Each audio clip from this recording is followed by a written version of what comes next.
Hello, everyone. Welcome, Goglings, Gogorifics, Gog peoples of the world unite. I hope everyone is doing well.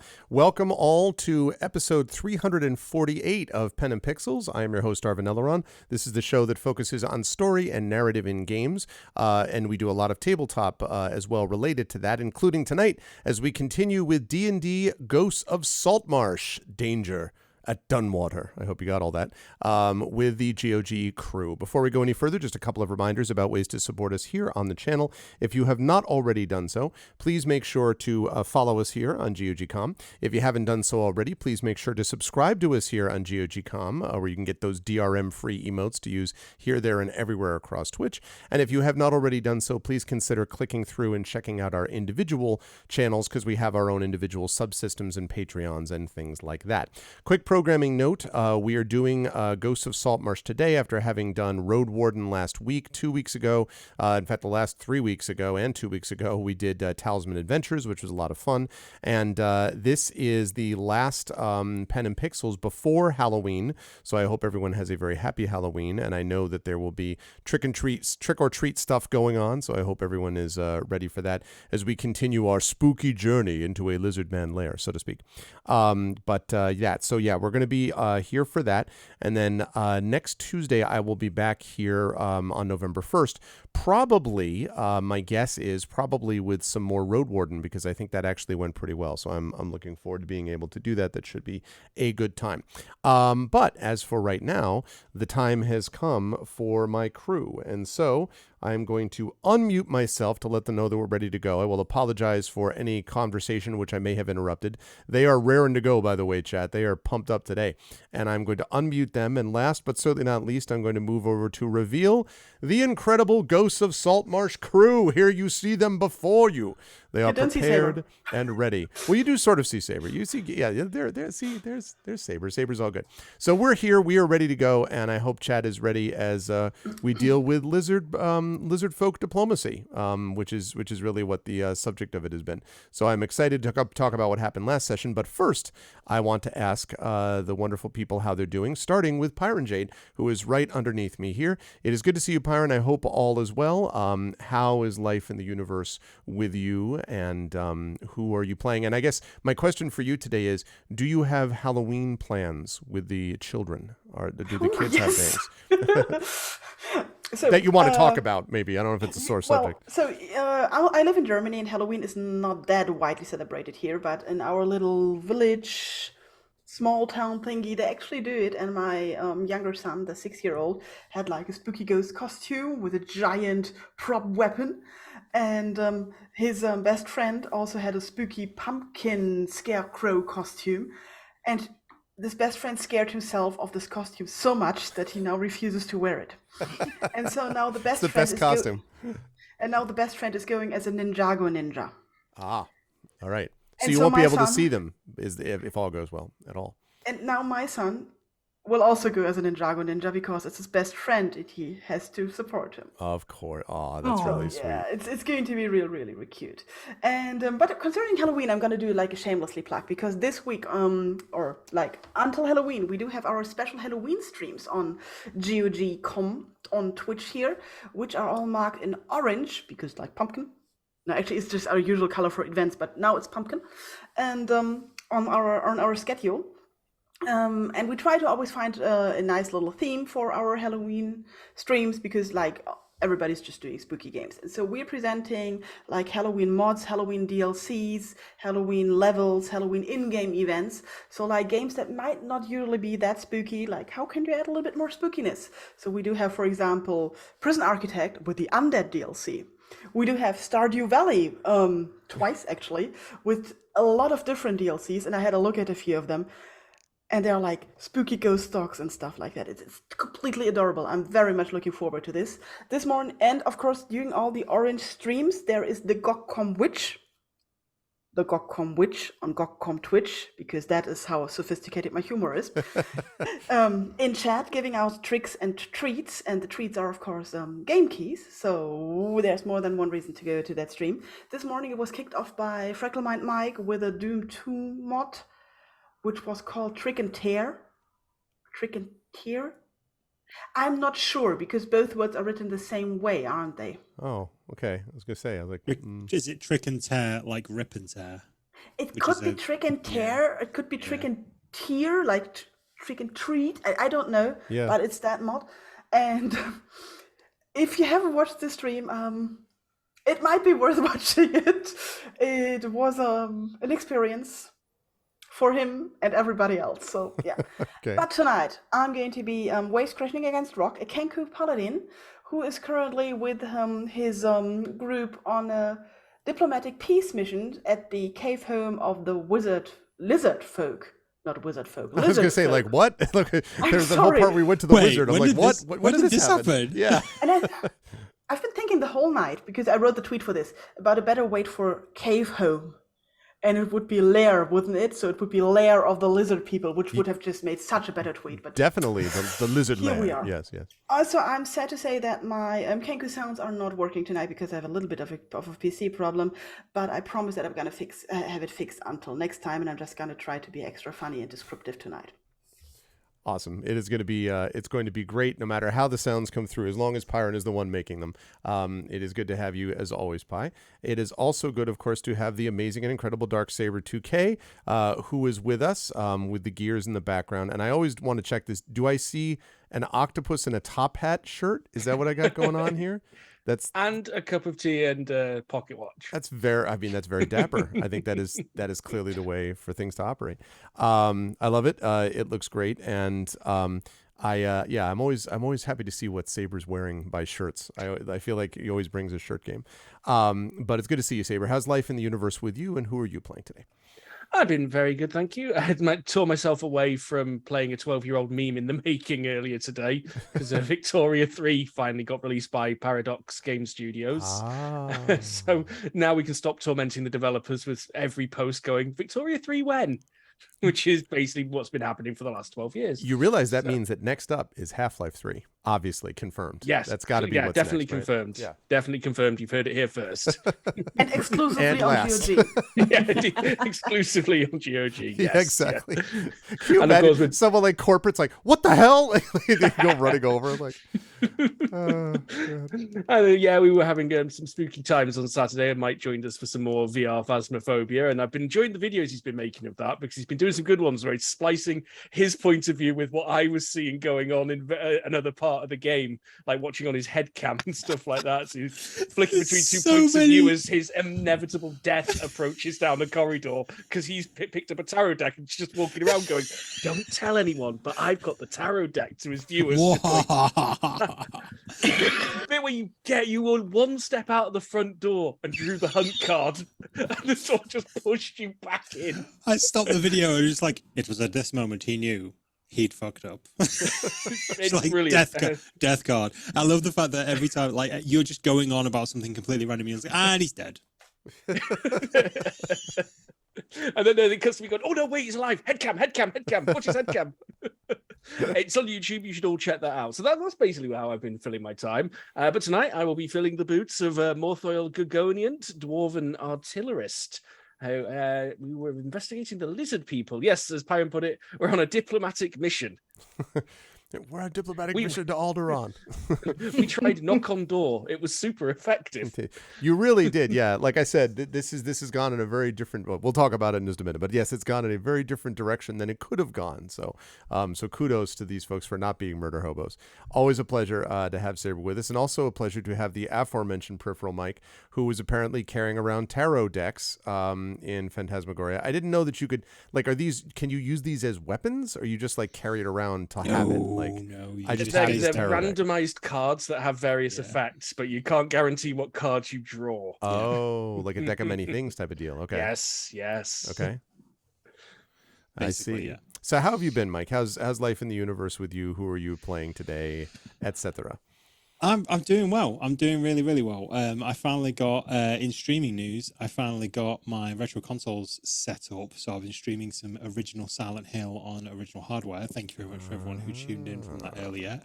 It is the controls are just as janky as I remember them being. My thumb really hurts from having to press the D-pad up and then just swiveling it for tank controls.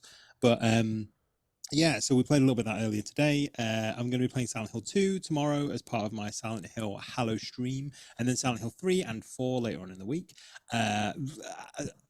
Other spooky horror games, don't know if I'm going to be playing Phasmophobia at some point. I heard a hot tip on a different stream that apparently if you're in VR and you trigger a hunt in Phasmophobia and then you physically lay on the floor, you are invisible to the ghost. So next time I'm playing with Saber, I'm definitely going to be trying that. But other than that, I've been editing videos. I've stuck a link in chat in regards to the Phasmophobia stream. I have to have that. However, I now have to have that session open on my desktop at all times because it's so big, I can't save it. So I can't. It's like 2 6-hour streams stacked on top of each other, and I'm just like, oh, I like this bit, and I like this bit, and I like this bit, and now it's so complicated. Whenever I try and save it, my software just sort of gives me an error. So I just have to constantly have it open in the background. So yeah, that's my life right now. Streaming and video editing. I can't get any better than this. I have reached peak performance. This isn't even my final form. No, listen. And for those who watch my Eberron campaign, as we are moving into season 2, the end of season 2, Peripheral Mike is the one responsible for the videos of this, and we will have in the not immediate but not way distant future the video for season 3. So a lot of people have been talking about the different music that was done. He also did the Expedition for the Mysterious Peaks, which that video plus music was spectacular. Anyway, the point is you should hire Mike for all the stuff with his company, but only after I hire him for all the stuff I need first. So you can't take him away first. And for playing. And have you said who you're playing today? I have not. No, okay. I am stepping back into the tattered, slightly squelchy shoes of Silvojanus Betulus, our aberrant mind sorcerer, our aberrant mind half-elven sorcerer, with an unusual past, to say the least. He's still not quite sure how to control his powers, but he is quite happy that even though, and I'm sure you'll cover it in the catch-up, he did get injured last time, even though it was non-lethal damage. But, Non-lethal. It still hurt. Nothing tentacly happened and nothing danger magic happened, so there was no sort of unexpected consequences, which is quite good. So yeah, I'm looking forward to it. Absolutely. Non-lethal damage was and no was laid one out died. and no one died, just badly hurt. But no, very happy to have Mike with us as always. Thank you, Mike. And also, of course, always a pleasure to welcome Ananda back to the stream and to the crew. It is good to see you, Ananda. We were having a discussion chat before in the green room about various things going on in our lives. And so I'll say separately, suitable for public consumption, how have you been, Ananda? How's things going otherwise and all that? And who are you playing today? Thank you. Yeah, just have to say, we were giggling before the stream, and I really needed that today. I'm currently celebrating my 4-year streamiversary this week over on my own channel. Yeah, there are shenanigans taking place.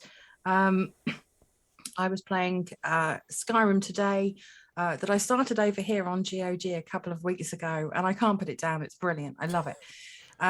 Saber can't relate. Yeah, that's going on for a week. It's going to culminate on Halloween, where I'm going to do horror streams. I don't play horror games. I'm a wuss. I scream, I pause a lot, and I don't like it. But I'll be doing that on Monday, probably in cosplay as well. In addition, as Pi mentioned, I'm going to be playing I'm also going to be playing Stardew Valley modded for the Halloween event over here on GOG. I haven't chosen what mod I'm going to use for it. I know there are a couple, but I don't really mod games very often, so I'm going to take advice, and I'm really looking forward to playing that on Saturday.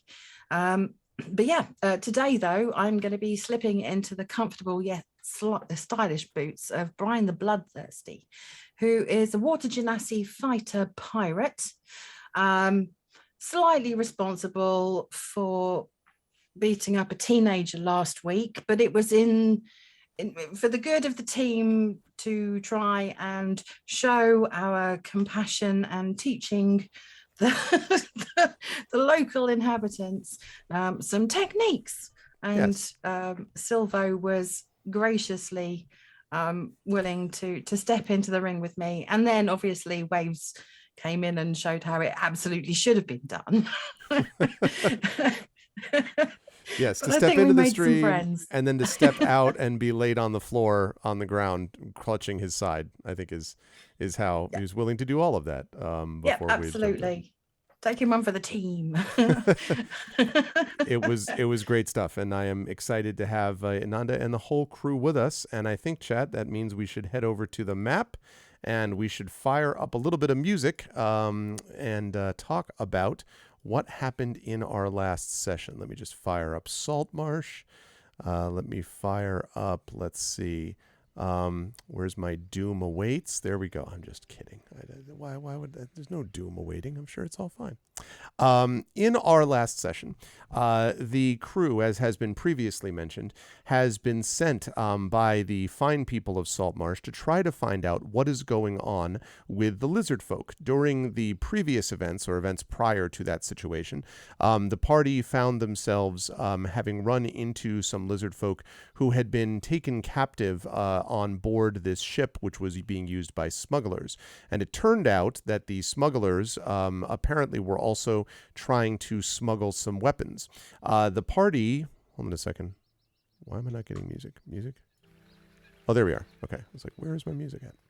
The party discovered, as in the process of going through this, that the reason that the lizard folk have been agitated is because they are in the midst of a war. It is a war between themselves and the foul, shark-headed Sahuagin, who are enemies of the free peoples of the coast and of the Azure Sea.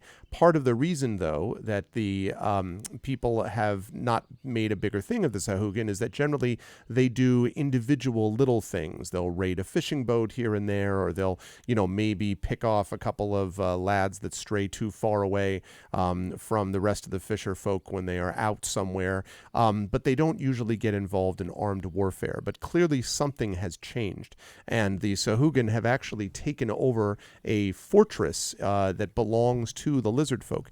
And having done that, that has created a bad situation that the lizard folk have decided that they must, under all circumstances, get things back, no matter what else otherwise might occur. And as a consequence, the party has had to decide what they want to do about this war. Part of that was aided on by the people that they ended up meeting, including, for example, the Queen, and one second. Oh, yes. First of all, Sariv, who was the shaman who has been advising the Queen, and also the Queen, whose name, he says, stretching. Offacant. Sorry, say it again. Offacant, I'd written down. I think Othokent. Othokent. Yes. Okay, that's right. I have so many campaigns and people in my head. Yes, Othokent, that's right. So Othokent and Soriv have argued in favor of trying to ally with other sentient races on this coast to be able to fight against the common Sahuagin threat. But this has not been met with universal approval.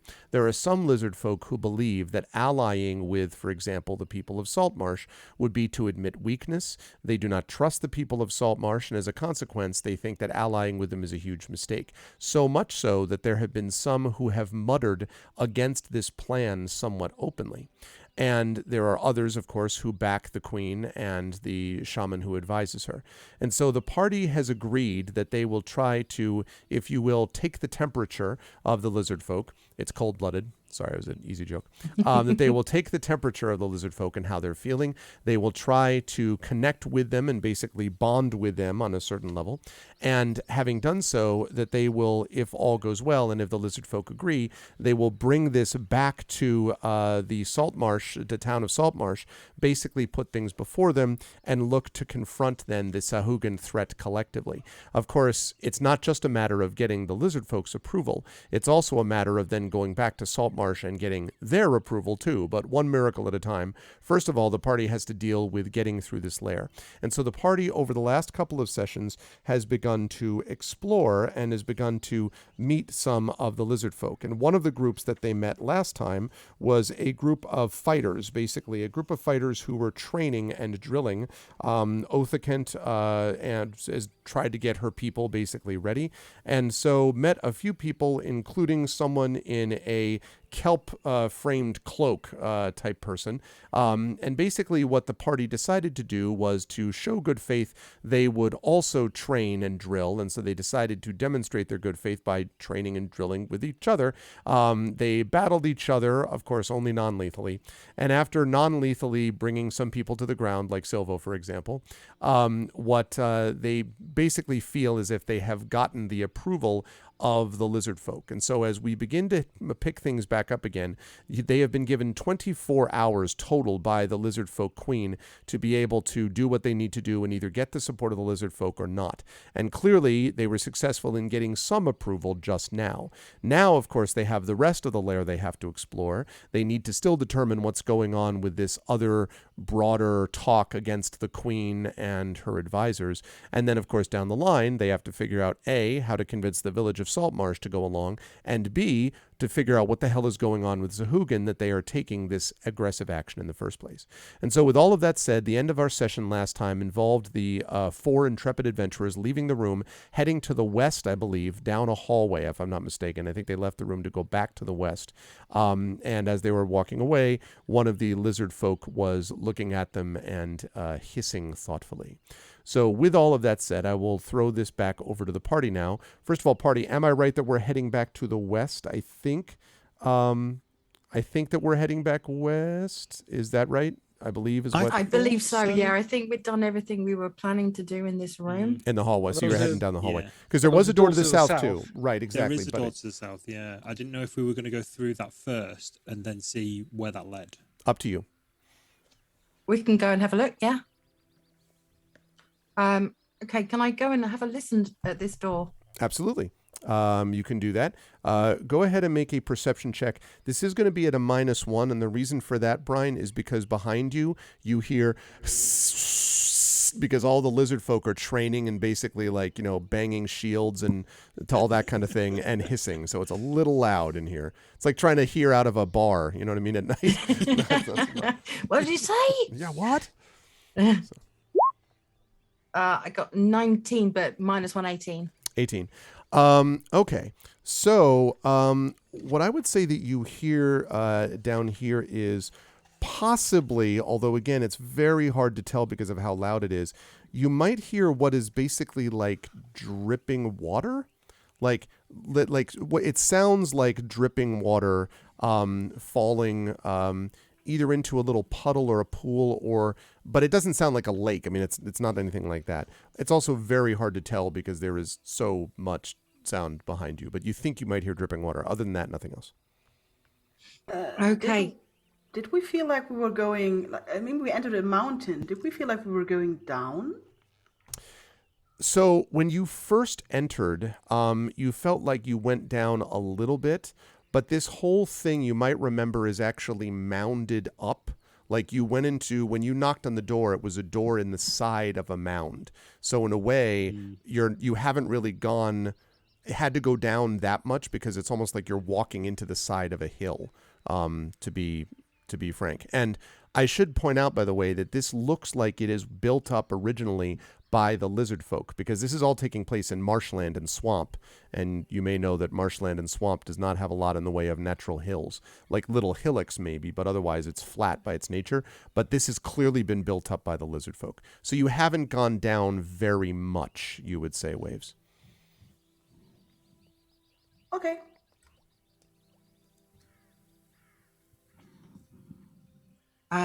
Okay. I'm gonna. I'm assuming that like my cohorts are around me. I'm just gonna say, it sounds a little bit like maybe, I don't know, shower blocks. I can't hear any other running water around us. I'm just gonna open the door. Okay.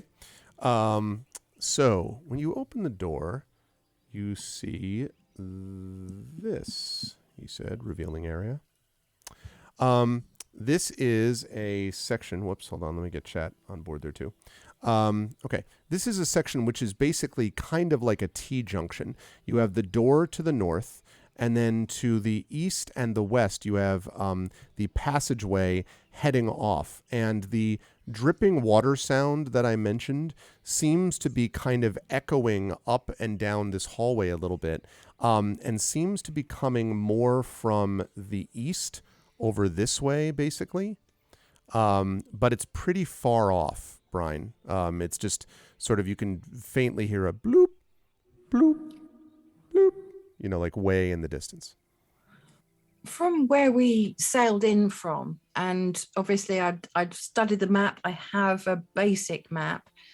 The coastline doesn't follow round in that section, so there wouldn't be like a fresh water supply. There wouldn't be coast, would it? The other side of this mound. Not likely, but it's definitely water sounds of some kind despite that. But yes. And that's to the east. To the east. Yeah, coming off somewhere from down here. Mm-hmm. I'm just gonna go and see what this sound is. I'm gonna go down towards the sound of the water. Okay. What are the rest of you folks doing? I am going to go see what's down this corridor. So you are going to go... Okay, just to be clear, Silva's going to go west. Morthwell is going to go west, while Waves and Brian are going to go east. Outstanding, chat. And as the party splits into two groups, I'm just totally kidding. I just love playing off of that. Okay, let's start with the folks that go to the east. So when you go down probably about, I would say 40 feet or so, you find yourself here, Brine and Waves. I love all the what faces in chat. You find yourself at a thick wooden gate, which bars your way, reaches from floor to ceiling, and it's hinged at the walls and appears to be, if you had to guess, locked in the center. And this is here, yeah? Yes. And that's the sound, that's the direction the sound's coming from. Correct. That's right. You can hear it kind of even slightly through the door, just a little bit. I approach the gate and peer through. I mean, it looks like it is like a sticky gate, how you call it? Like a portcullis type of thing? Yes. Where you can see through things. Yeah, that's exactly the word I was looking for. You can, in fact, see through it. I think we should always call them sticky gates. No, Sticky gates. So you do see, in fact, a set of stairs leading downwards, and in fact, it looks like a pretty steep flight of stairs. You were asking before, Waves, about whether you were going downhill. This does look very much like you're going down on the other side of this gate. I look to Brian, shake my head, and back away from the portcullis, which is a word I should know from Ultima Underworld, just saying.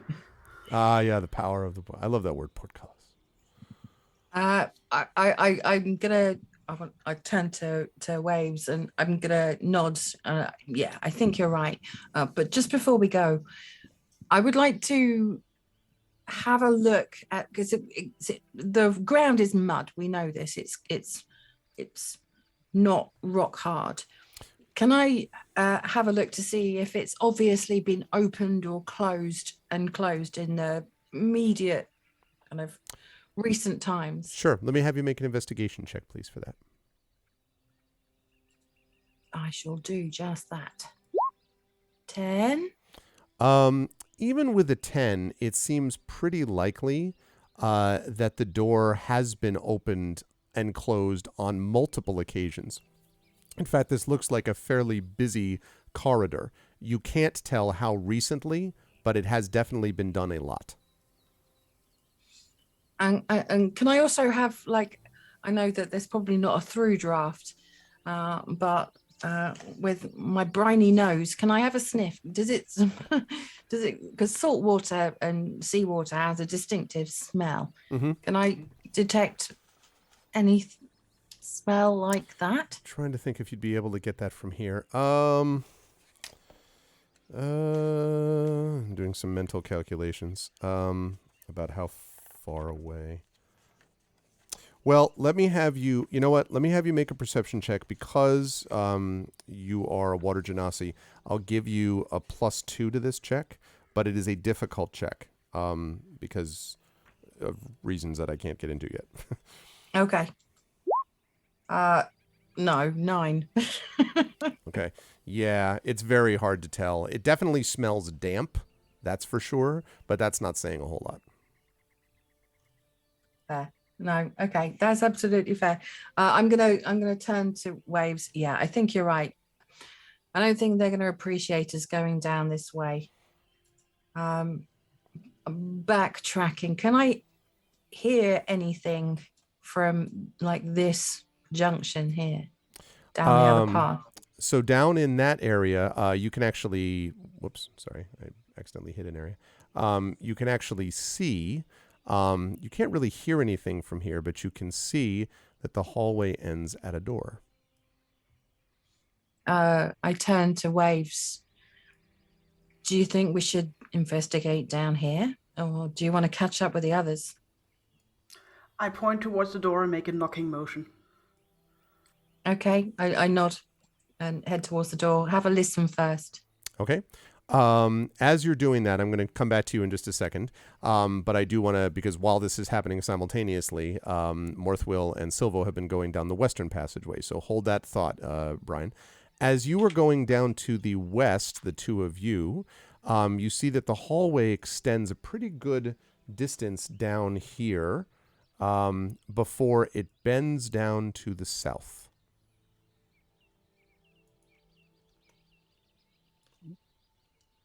Well, I think, just cracking his jaw back in place. I think that went quite well. I think I might be missing a tooth, but I think it went quite well. It went about as well as could be expected, eh? Hey, nothing magic happened, so I think that's a plus. I think it's one of the first times I've been actually hurt, and hasn't happened. So I'd call that an absolute win. It's probably for the best. The last lizard men didn't take too kindly to that. No, well, it was a risky move, I must admit, but I'm glad it paid off. And then a chain of events later, the boat sank. So, I don't think I was directly related to that, but indirectly, possibly. It was definitely part of the timeline. Yeah. if that hadn't have happened, things probably would have been different. But I like to think that boat was always destined to sink. I mean, we may have helped it along, is it now or in 150 years? But I think, Mortal pats his tall belt. Oh, you definitely helped it along. Hey, I didn't see you do it. It never happened, friend. It's law of the streets. I didn't see it. It's not illegal.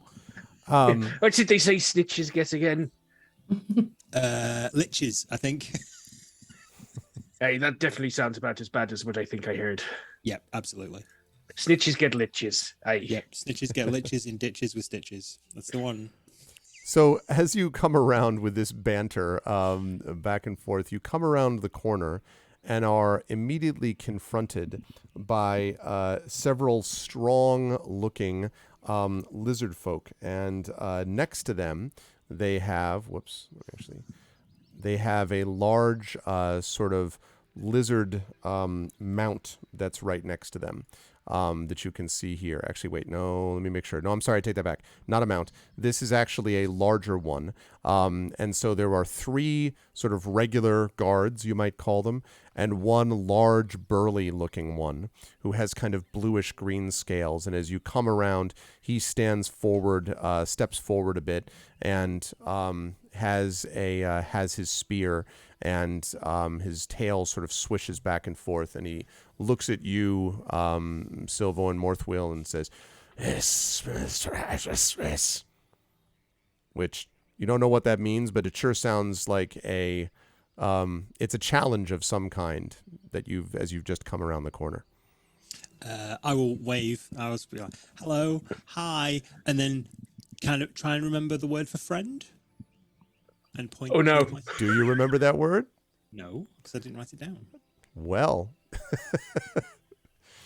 what roll would you like me to make? Do I want you to make a roll? Okay, I'm gonna have you make. Did I write it down? Hang on.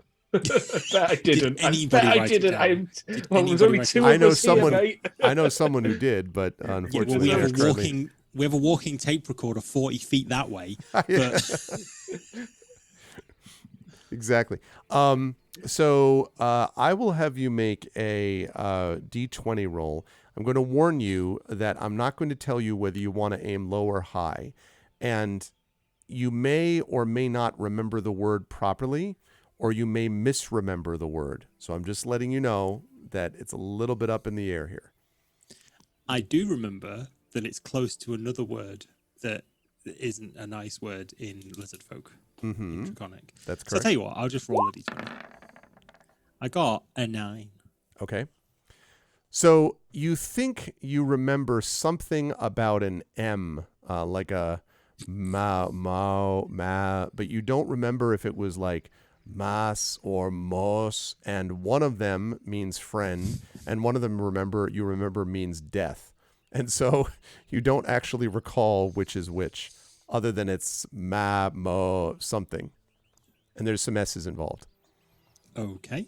No, not mother effer. It is not that. Mother effer. Okay.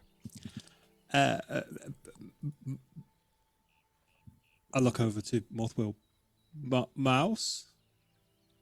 And I point to myself. And I look over at the giant person. I point to someone and go, mouse. So mouse? the lizard folk looks at you like... Big smile on my face as well. Big eyes. Looking as big absolutely non-threatening, no hands near weapons, big smile, just pointing. And all the pointing at myself. Mouse? All the guards behind like look at each other, and he sort of like with this very hard to say whether there's a confused expression on a lizard folk face, but sort of like teeth bared. You don't know if that's in anger or confusion. It just kind of stares at you. I think it worked. I'm gonna walk down this way. And so as you start to do that, the big burly guard steps forward and thrusts a spear out to block the way of Morthwill. And says, and like hisses some more, and the guards behind sort of have their spears held. Now he doesn't look like he's like, winding up to hit Morthwill, but he definitely does. He was not satisfied with whatever you just said.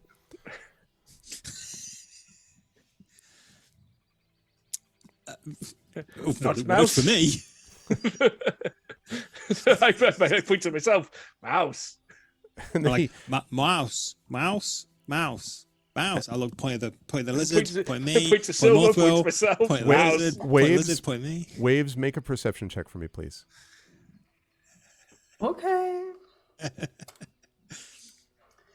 At least we didn't accidentally declare war yet, so... Yeah. Wait. that we know Normal of. roll, yes. 18? You hear Right. Silvo definitely getting himself in trouble. Yeah. So you hear echoing down the hallway someone saying mouse over and over again, which, as far as you know from what you remember, is somewhere between friend and death, and you think may have something to do with the word. It might mean cheese in the lizard folk language. It definitely does not mean either of those things. So you hear them saying cheese over and over again, and then a bunch of hissing. And you can't make out the hissing, but definitely whoever is saying cheese is Silvo and Morthwill over and over again.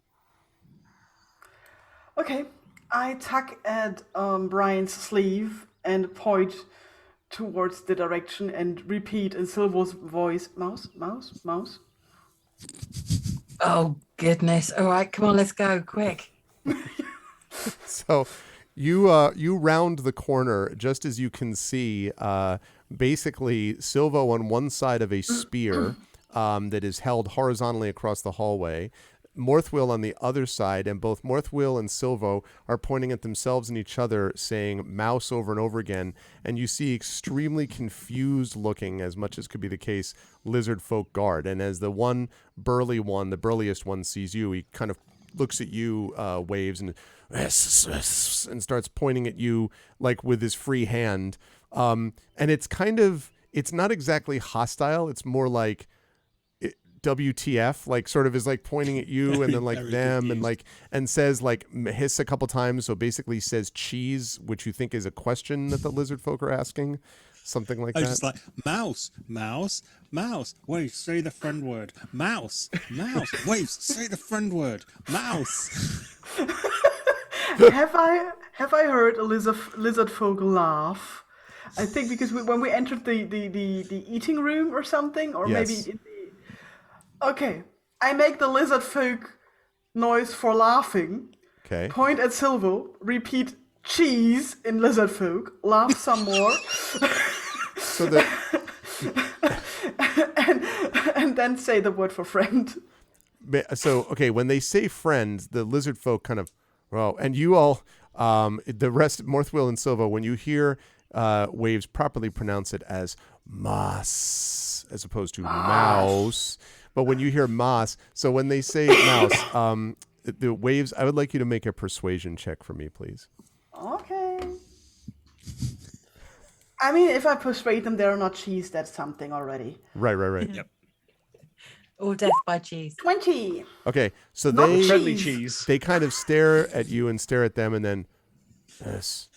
Of the three options, we're not cheese. They don't know yet if we're friend or death. They start hissing and like basically they really terrifying at first, their mouths open, but then you get the impression that this is probably their version of laughter, and you can see the guards are kind of like clapping each other on the back. One of them goes over to you and like makes the universal symbol for eating, and then puts this and is sort of like waving his hand like just at this. And the big one says, and friend, and says, seemingly relaxed, pulls back the spear and points at the area right behind him and says, and kind of like as in a hand, as in like, okay, but you can't go here. But they seem to allow you to, they're willing to allow you to go past the passageway here, you and the cheeses. I stare at Silvo, point at him, and say in his voice, mouse, and then in some other voice, cheese. Got it. So, not mouse, mas. No, I shake my head. Moss. Okay, you and I, you need to be on a leash. Like, and then I stare. 5 feet of us at all times. You are far too valuable in this situation. Until one of us learns Draconic, you are far too valuable in this situation. And then I look at Silvo. Moss. I make the slitting throat movement. So I just fold my arms. I'm just gonna stay with Waves from now I wonder what the word for mouse is. One of them looks at you. Jeez. No, I'm just kidding. I'm just joking. I'm just kidding. I'm kind Damn of it. disappointed it's not. So, wish did you it find were. anything interesting on your end of the corridor? Bloop, bloop. Drippy water? Sinking boat. Shut up. We found at the end of the passage down there was like a gate, a little bit like a portcullis, but it didn't look like we could get through. That's where the sound of the water was coming from. But when we went to investigate, there was no way we were going to get through there. But there has definitely been some activity through there before and steps going down. We were about to go and have a look in a different corridor, but turns out you two can't be left alone. And I kind of like elbow Morthwill in the ribs, like, Hey, we Yeah. didn't get stabbed. Yeah, Morthwill. When I say Yes, the ribs, right, it's that just thing as you shoulder. say, cheese. I talked my way out of the pointy end of a spear. I don't know what you were doing. Apparently I'm telling them I gonna- was cheese, you dunderhead. I'm going to stand directly between Brian and Waves because that is the safest place for me. With my swollen face and bleeding gums. Again, I get out the same like piece of cloth that I used last room session and kind of lick it and just like wipe some more dry blood off. Stop it! Silvo's Stop it! face. Stop it! I look at the weird mammals. Is a Genasi a mammal? Are you a mammal, Brian? Are you a mammal? Am I a mammal? Are you a mammal? Are you mammal? I think I may have just kicked off 30 minutes of lore discussion. Is a water genasi a mammal? I would say yes. Okay. To really explain this story, we have to go 600 years in the past. I'm standing here in a pile of water genasi guano. I'm David Attenborough, and I... Oh, man. Okay. Right, so should we go back to where You you were want a going? David Attenborough D&D show now. I know, right? Dude, the best. Oh, be the best. Well, I'm staying with you. You know the secret word. Okay. Morse. Morthal's just repeating it over and over. Are we going back to have a look I'm through just this going door? to continually point. Yeah, I'm just going to continually point at Waves. I'm going to pretend I'm mute from now on. That appears to be the safest way. Talking hurts because my face is swollen because of somebody inflicting non-lethal damage on my face. Side glance over to Brian again because she's got that spit-covered rag as well, centimeters from my face. Stop it. Does Silvo look particularly hurt, particularly damaged? No, he's just putting it on. Yeah, I mean, you've seen much worse, Brian. He definitely took up. He took a couple of blows, non-lethal blows, in that fight. But he's fine. There is probably a little more dried blood you could remove though, with some careful spit and polish. Absolutely not. I'll wait till his turn so I can get Post checks. Opposed dexterity checks. Right, I Go. make a dexterity saving throw. I make it. Oh man. Okay, so you're listening at the door down here. Yeah, one of them at the door. Okay, perception check for me, please. Yes. Is that just like yes, you pass, or Yes, I succeed. 9.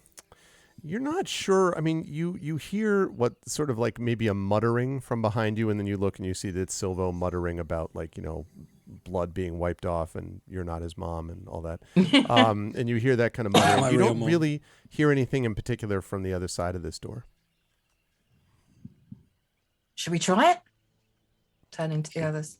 should we knock first? I mean, that's Knocking's worked for us so probably far. best. I'm going to go like a very cheery knock. Rat-tat-tat. Okay. There's a pause, and then you hear, hiss.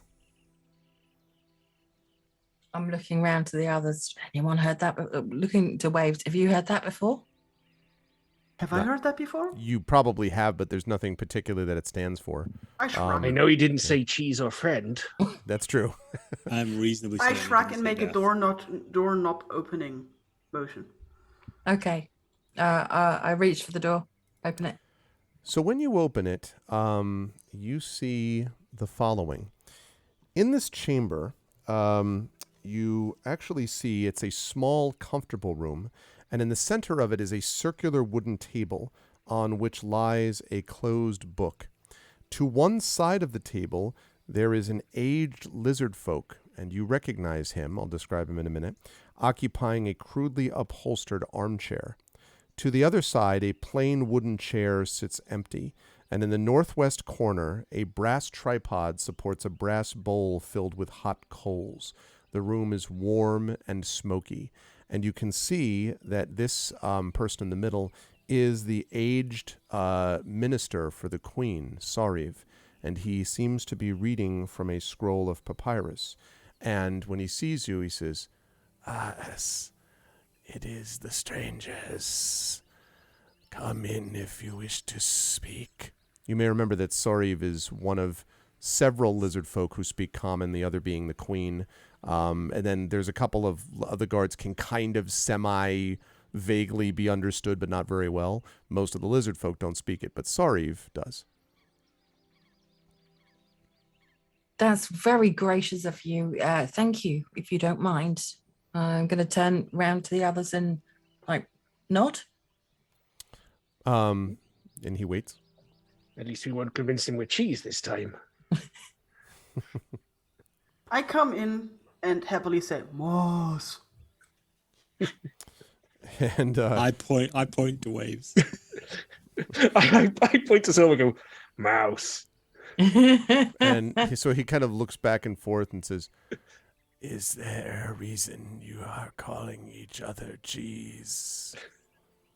It's an inside joke. You would just have to be there. I'm sorry. We'd have to go. It's a long joke. We'll explain it to you later.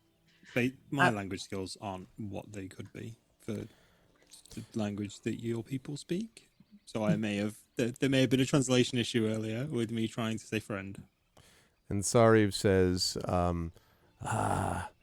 it will be difficult, yes. My people are suspicious by nature, and especially now.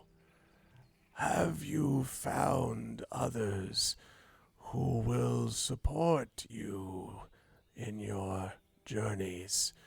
You have not been gone for long from the Queen. What progress have you made? Well, we met with some of your fighters. They were very accommodating. We showed them a few techniques. I say like flexing and however, you speak the truth. We haven't been gone long from the Queen. However, we would very much like to get to know your people and more about your plight and your pleas before we bring this back to Saltmarsh and hopefully be able to support your campaign. But we are having a small problem with the language barrier in getting to know your people. Would you be able to help? Would you be able to come with us and translate when we meet some of your brethren? And he sort of thinks about it and then says, I understand, but I am not able to leave at present for reasons I will describe if you wish. Things here are complicated. Please, we are keen to get to know you and your people. What do you speak of? So for this, and I think what I'm going to do here is I'm going to pop up because I know I have a handout for this guy. Here we go. Give me just a second. No, I know I have a handout with him. There we go. Yes. Okay. So there is our person, just so that the so that the chat can also see this guy. Let me drop that a little bit size wise. Come on, you dog.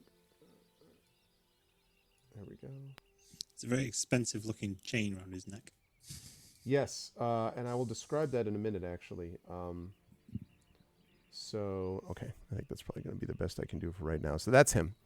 And as he is speaking to all of you, and you look at that gold chain in particular, you notice a couple of things actually about him, Silvo. The first is that it is a large gold chain, probably expensive, you would guess, that he wears around his neck. But also, as you're closer to him now, you can see that his teeth and claws are stained and blunted.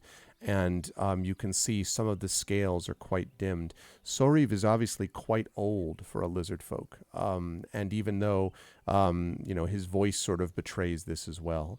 But there is nonetheless an incredibly sharp glittering behind the eyes of wisdom, as if he is like an intellect, as if he's like right there, right? He has not lost a step mentally at all. But physically you can tell that he's, slowed down a bit, I guess. And so he says, the truth is that there are some who are concerned about our potential alliance with others. We have always kept to ourselves since too many encounters with surface folk and land dwellers have led to our destruction and the death of our hatchlings. So my people are doubtful. My queen wishes to ally with the other races, and it is my advice she has accepted. But there are those who would see her have other counsel. I cannot walk this lair in complete safety, you see.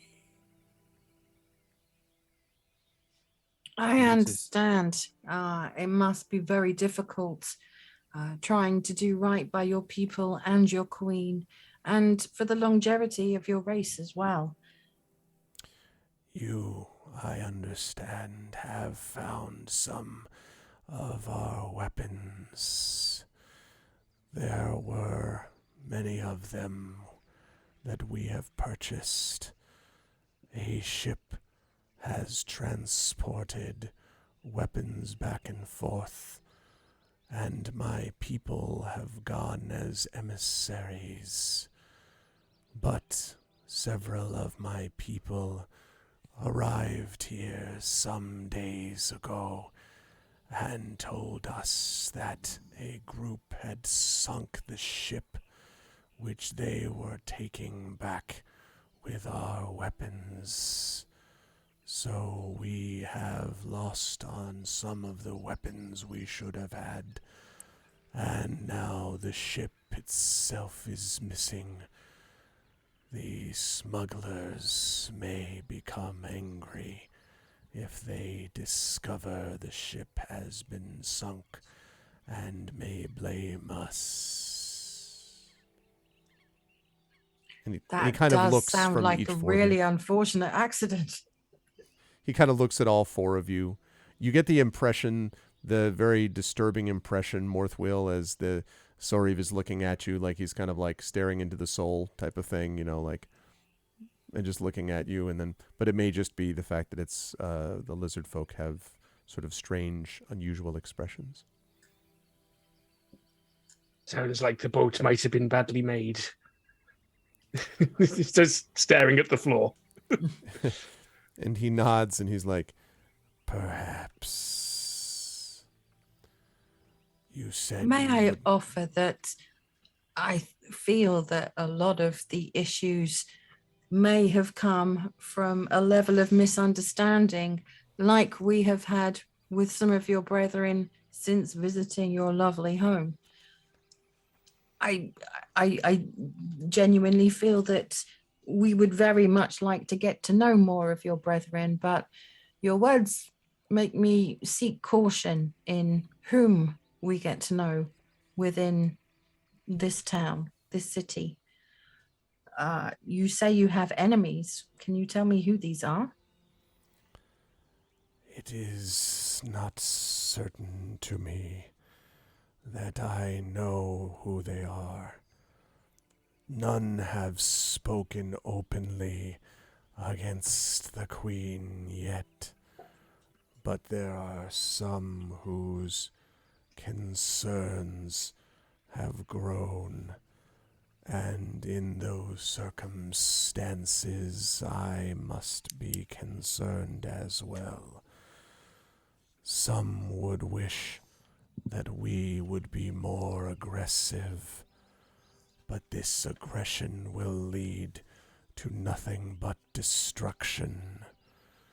Yet, sometimes destruction is what my people wish the most, for they think others will be responsible. There are those in... Oh, sorry. No, let him finish. He just finishes by saying, I fear that without changes in this situation, that the Queen and I may become isolated unless we can have allies that bring our people together. It's not too dissimilar to the situation in Saltmarsh. There were those who were pushing for us to find an excuse to go to war with the lizard folk. Although, from what I've been seeing in my time here, they're gravely mistaken in their assumptions. And he nods and he says, It is unfortunate. We hatch from the egg, and before we have eaten our first fly, we must believe we know all. It is only when eyesight fails and hearing dims that we realize we know nothing of the world around us. I would pass on this wisdom before our time is up, but to do so I must have evidence my people will respect. When he speaks, it is wisdom worth passing on. And when he speaks, you can almost feel you can see the scales which normally ripple on a younger lizard folk kind of sort of fold up and back a little bit, and sort of the equivalent of wrinkles, perhaps. And he points at a book that he has in front of him on this table, not the papyrus scroll, but this book. And he says, This is a book I have learned from of your people. And he kind of pushes it across, and you can see on the title, the cover of the book, it says Power Politics is the name of it. It's a book written in common. And he says, It appears your people say one thing and mean another as regular method of politics. He says it's a little uncomfortable, this word in his mouth, obviously. Yeah, politics, that stuff will kill you. Not every politics is the same. I mean, there are some honest politicians, but unfortunately there are some power-hungry politicians as well. And he says, it will be difficult. The Queen will be forced to have you leave before the day is out, unless you can convince more of our people. Although, and he kind of pauses, and there might be several ways to win their favor, but I do not wish to tell you what to do. I would offer wisdom if you would seek it, but my ways are not your ways. However, we want to learn more about your people so that we can work together with you. I mean, please impart any wisdom that you have in order to ingratiate ourselves with your people so that they may accept our help, potentially. He kind of nods and he says, I see the four of you, four different cultures within the Azure Sea. You have found a way to bind together as friends. How did you do this? We worked together. We stood up for each other. We backed each other's needs and wants. We protected each other. That's what family does. We're a crew. Like a tribe, it seems.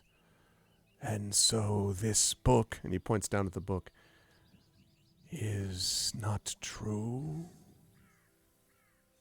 It's just a single book. Written by a single person. Which cannot possibly contain all that was of every culture along the Azure Sea. You could fill a book with what's happened with us in the last week alone, and that would not be the all of it. So he kind of strokes the sort of waddle, on his chin, of all looking for all the world like he's stroking his beard, and he says, there are several ways, but it will be dangerous. The first way is to seek out those within our lair who disagree with the Queen and put down their rebellion. The problem is I cannot tell you who the leaders are, for I do not know myself, and if you are wrong, you will permanently break any hope of alliance between your peoples and mine. Second, you could deal with the problem of the frog people. In the swamp, you would know them as bullywugs. Now, you have heard of bullywugs, all of you. They are frog creatures, basically, that are evil, and in fact, they worship an evil demon frog god, to paraphrase, and who often find themselves in marshland opposing lizard folk, and sometimes even opposing the Sahuagin, because, no honor among thieves, no honor among Sahuagin/bullywugs. But the bullywugs are dangerous, and partially dangerous because they do, in fact, worship this demon god. So he throws out that idea, and then last he says, and last, there is one other possibility. There is a creature which my folk call Thousand Teeth, the Devourer. And he kind of pauses for effect.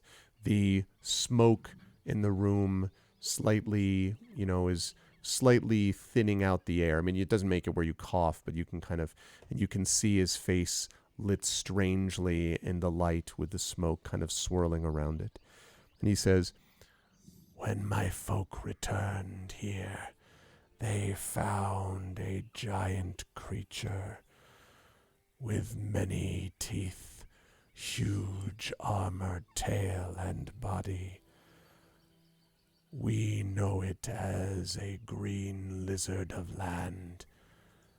Your people might call it a crocodile. We have dealt with crocodiles for centuries, but this one is giant. It devoured 3 of our people, and it has attacked lizard folk engaged in patrols as well. We cannot leave the area unpatrolled. for its lair lies close to a route which the Sahuagin may take to attack us. But my people cannot attack this thing, for crocodiles are sacred to us. We therefore are helpless, and my people hate the feeling of helplessness.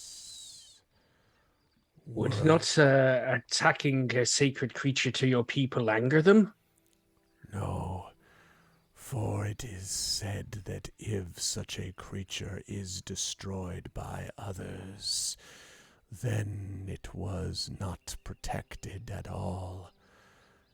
In other words, if it kills you, it is sacred. If you kill it, it was not what we thought it was. But this is dangerous, and I would not advocate any of these ways. But if you would have our friendship, my people may only be convinced this way. I should say these ways, sorry. So you've basically been given these options as you understand it. I'm of the opinion sometimes you can only judge a group of people by their actions rather than their words, especially if there's trouble understanding their words. He smiles and nods. Yes, some would prefer words to actions.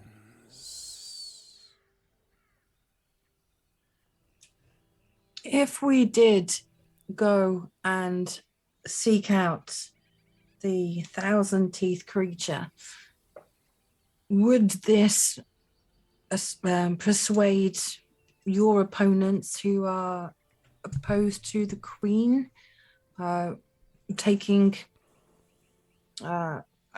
companionship and friendship from our friends in Saltmarsh?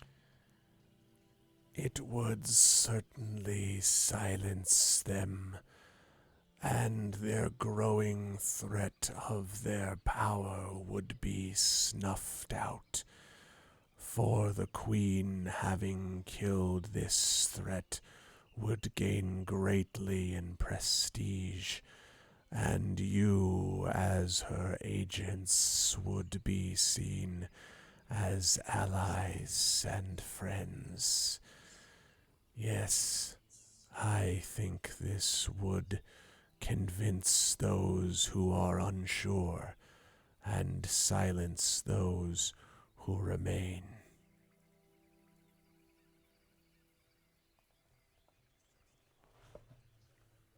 I'm gonna look. I'm turning to Waves to see if there is any discernible reaction.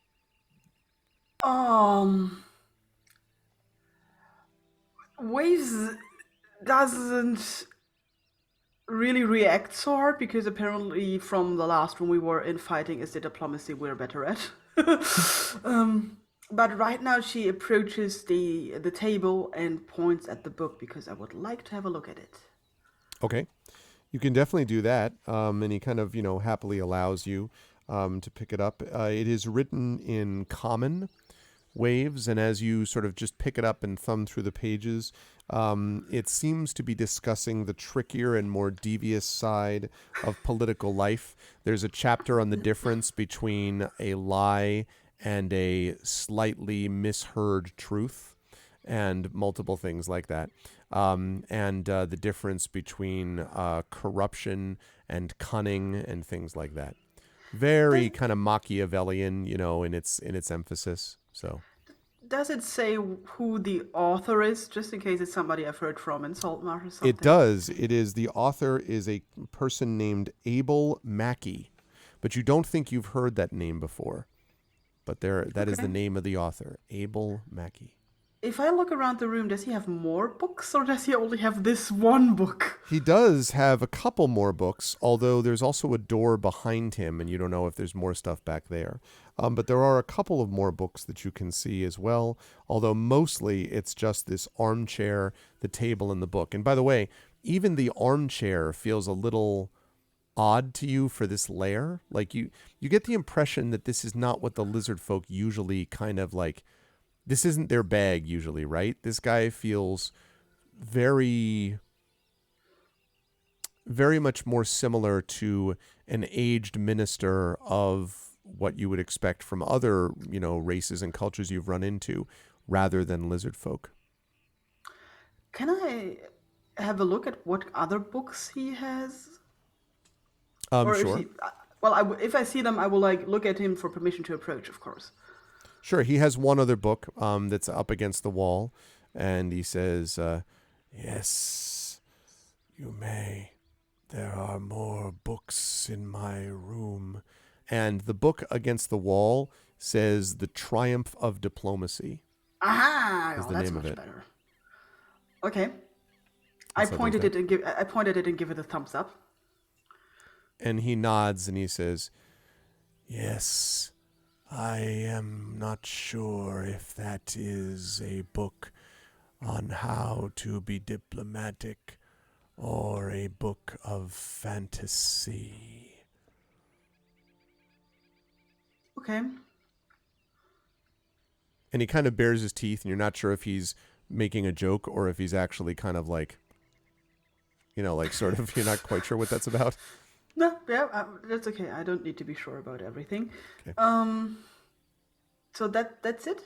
That's the only other thing as book- far as books in this room. Okay. I Well, mean, then, you can open it and look at it if you want, but that's the other book that's in this room.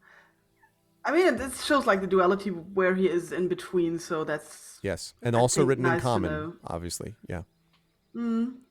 I would have hoped to find some books maybe in lizard folk language or draconic or whatever. Mm-hmm. But in the end, it wouldn't really help. So, because, yeah. But yeah, okay. So, I mean, if we've been nice to the kids, we've been very peaceful. We knocked on 2 doors so far. Yep, 2 full doors. We made one laugh. Yeah. I mean, seriously, I thought we were doing so well, but if all of this is for naught and we need to kill a crocodile, Quick note, by the way, just because I don't want people to misunderstand. Like, you're also doing what you're doing, and that also could be fine. Like, you're just being given options here. So I would not classify it as that any of this is for naught. Whatever you choose to do, that's all.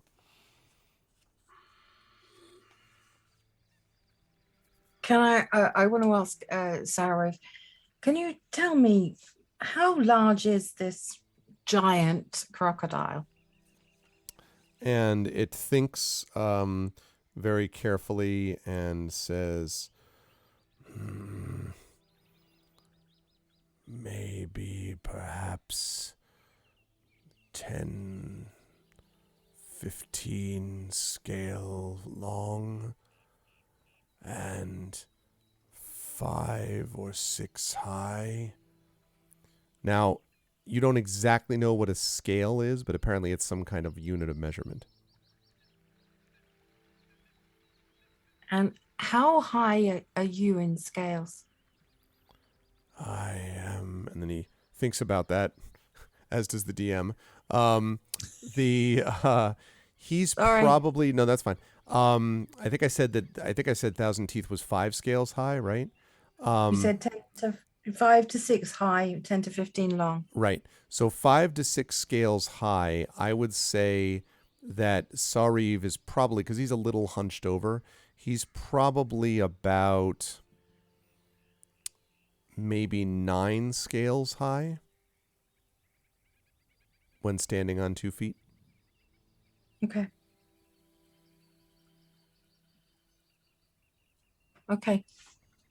I'm gonna just continue to thank him for his kindness, and ask, should we want to speak with any more of your brethren without wanting to upset anyone, do you have any trusted advisors that possibly could translate for us? And he sort of, again, strokes his chin thoughtfully. And then he says, yes. And he nods and he kind of gets unsteadily and slowly to his feet. And then he walks behind the chair where he is. He goes to the door behind him and opens the door. And you get a quick sight of what looks like a bed and maybe a bookcase or something like that in the room behind him. Obviously, like his bedroom. And he goes over and grabs something, then comes back out, closes the door behind him, and brings it over to you. And as you take it, or assuming you take it, Brian, this book, do you take what he hands you? Yep. It says it is a lizard language and common tongue grammar. So it is sort of like basically how to learn Draconic. It is the Duolingo of D&D. Let's put it that way. Draconic phrase book. It's a Draconic phrase book, basically.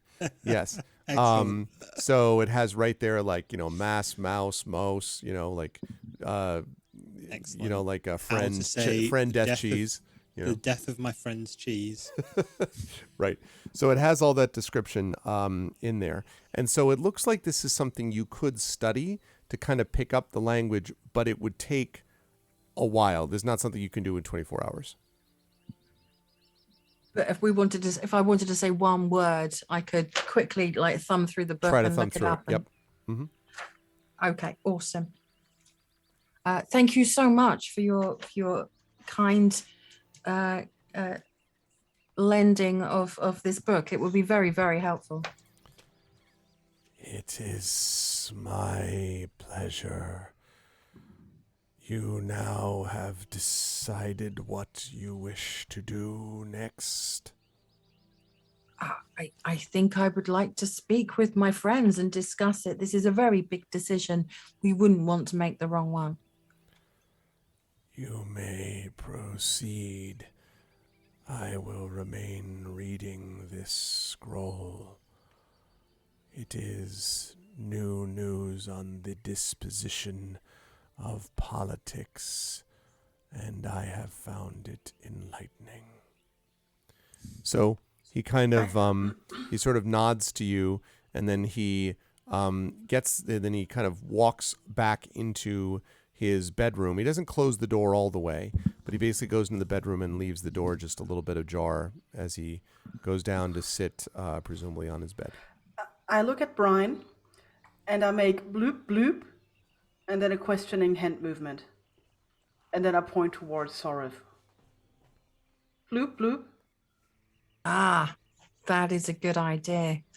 Can I knock on the door? You could just call to him. The door's not closed, so you could call. I mean, it's like a jar. It's not all the way locked, closed. It's just sort of half. So you could just call for him. Sariv, I do apologize. I'm so sorry to disturb you once again.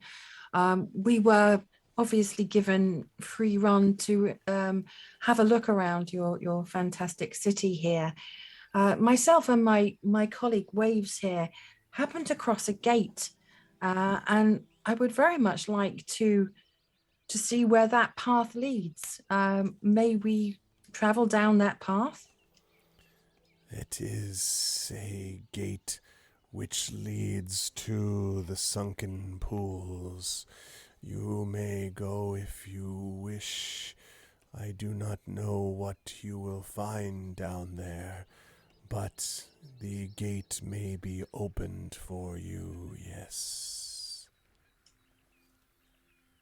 Well, as a water genasi, I am naturally drawn to the water. I would love to investigate the sunken pools. They sound fascinating. I thank you once again for your generous time. I am pleased to have provided it. You can tell me when you wish, if you wish, what you have decided, but your time is limited, so please work quickly. Of course. I understand. And thank you once again. And he nods, and then he slowly closes the door to his, obviously, bedroom. And you're just left alone in the room that you see right here. So he is now... Can I ask, I know we had 24 hours to have a look around. How long roughly have we... I would say now you've got about 20, let's say 21 now. We've got 21 hours left. You've used them up. 3 hours remain. No, 21 hours left. It's the poison all over again. Oh, God. God damn it. No, yeah, it's about 21 hours left. I'm going to move away from potentially where Saurav can listen in back into maybe the hallway up here, so that hopefully we're not in any earshot of anyone. Okay. Like here? Yeah. And say to the others, I'm quite concerned about the crew of the ship identifying us maybe and obviously wrongfully thinking that we captured them when we didn't at all. We just had a small misunderstanding, but I wouldn't want that to affect our relationship here. So maybe we be very, very careful about where we explore. Our relationship? They had no problem with you. They loved you. It was me they were trying to throw overboard. Well, I mean, you told them to sail the ship, and then the ship sank. Well, yeah, I mean, look, did anyone actually see you do anything below decks? Well, technically, I might have tried to drown one of the leaders who was saved by Oceanus. And yeah, I think they possibly might have recognized me. Right. But so let me get this straight. We were on the ship, right? Hush tones again. We were on the ship. It started to sink, and you tried to take one of their leaders off of a sinking ship. Well, technically, they were coming after you all. I was trying to make sure they stayed away from the rowboat. Yeah, but there's just chaos, right? Chaos happened because the ship was sinking. Did anyone, Morthwheel, did anyone actually see you do a thing? If they did, they never said. Well, so the ship started to sink, right? Through no fault of ours. Chaos ensued because we were still an unknown group of people. They didn't know whether or not we were friends or foes or anything. Some weird stuff happened and they wanted to throw me overboard, which I kind of get now. I didn't at the time, but I kind of get it now. Maybe they thought I was cursed. Maybe they thought I was going to tear the ship apart. It kind of nearly ruined a cabin. All right, I did ruin that cabin. There's no saving that furniture. That's sawdust. But they had no problem with you three, and as far as I'm aware, Genasi, Brian, the heroic Genasi who tried to save the captain of that ship from a sinking vessel by diving overboard with them, could have gotten killed with a mast, a rowboat could have smashed into him, anything. You were taking him to the safest place possible because you are very good in water. So you and Oceanus, you identified the most valuable person and you made sure they were in the safest place possible in the water with you and Oceanus. Now, my concern is they're going to recognize me and this entire thing is going to be screwed. Because I am the one with the dark Gribblies inside him, and I am the one who can't bloody control it. I think we're all a bit recognizable, to be honest. We're a canker, a water genasi, a dwarf, and the tentacles don't really... they don't help. They don't help. Subtle. No, they don't help. I mean, don't get me wrong. They didn't try and throw you three overboard. They suit you. They have helped us out of a sticky spot more than one occasion. However, I think maybe we should just avoid them. Well, yes, if possible. What I'm saying is, I'm a little concerned with the fact that they didn't turn to you or you, Morthwill, or you, Waves, and say, you're cursed, you're getting off the boat. So I did try to tell them their ship was cursed, though. well, if they see me, if they see you, there might be a bit of a disagreement. If they see me, this entire mission is blown. And I have no way, other than wearing my mask and my hood, which I've got to be honest, I haven't really taken off, of disguising myself. I don't think we're going to pass as indigenous folk here. I think, and we don't know if the captain has reported back to the Queen. I mean, even a vague description of our party possibly would point them in our direction. You've got to assume they'd have recognised us by that, right? Like, the minute we walked in front of the Queen, if the Queen knew, then they'd be like, oh, okay, yeah, merchants, are we? I mean, they could be embarrassed to admit that a whole ship of them lost the ship to 4 random strangers. Maybe they just came back and went, yeah, ship sank. Don't know why. Maybe they did see it as the ship sank, chaos ensued, the prisoners escaped. Who knows? We might have nothing to do with this. I run back and forth like a little bit and make all the ghost and horrible noises I made in the bulge of the ship, to which we did to make them think that the ship is cursed. Quick question: how loud are you doing this? Not very loud. Okay, good. Not very loud. Just wondered. We're in a corridor. Just wondered with a. Not very loud. Just like a little bit. So like, and then I shrug. Yeah. So do you mean like it was the curse's fault? It was the ghost's fault, right? Yeah. I not. But who did they blame for the curse? This guy. That's who they blame for the curse. You're not. I shake my yes, head. they did. Yes, they did. You're not the one that they had in basically a hand and a leg, and they were ready to just throw me bodily off the bloody ship. They liked you. You murdered some of their pirates. I'm going to put a comforting hand on Silvo's shoulder. I use the other shoulder. Wiping some dirt off. I'm going to get thrown out of this place. I'm going to screw this up for all of you. I can feel it come in. Something is going to happen. And I don't even know why we're talking. Now you want to go and kill a giant crocodile? I didn't. I was just trying to find out some information. Give us some choices. It's a group decision. We can walk away from this. I like these people, and I don't want to do anything to upset them. I wish I was more useful in this. I feel like I'm walking around with a bomb in my head, and anything's going to set it off. And I don't know how to use this. It's not a sword or a mace or a crossbow it's not got a sharp bit. It's like you've never picked up a weapon before, and you just don't know which bit's the pointy bit. I'm gonna squeeze Silvo's shoulder slightly tighter. Hang on. I don't want to hear any talk like that. You could have quite easily killed me when we were sparring before, but you didn't. You were totally in control. If I didn't feel that you could control yourself, I wouldn't have put myself in that situation or anybody else in that room. I know you can. I trust you implicitly, Silvo. One day you will learn to trust yourself. I just wish I could do more. I wish I could be more useful than this.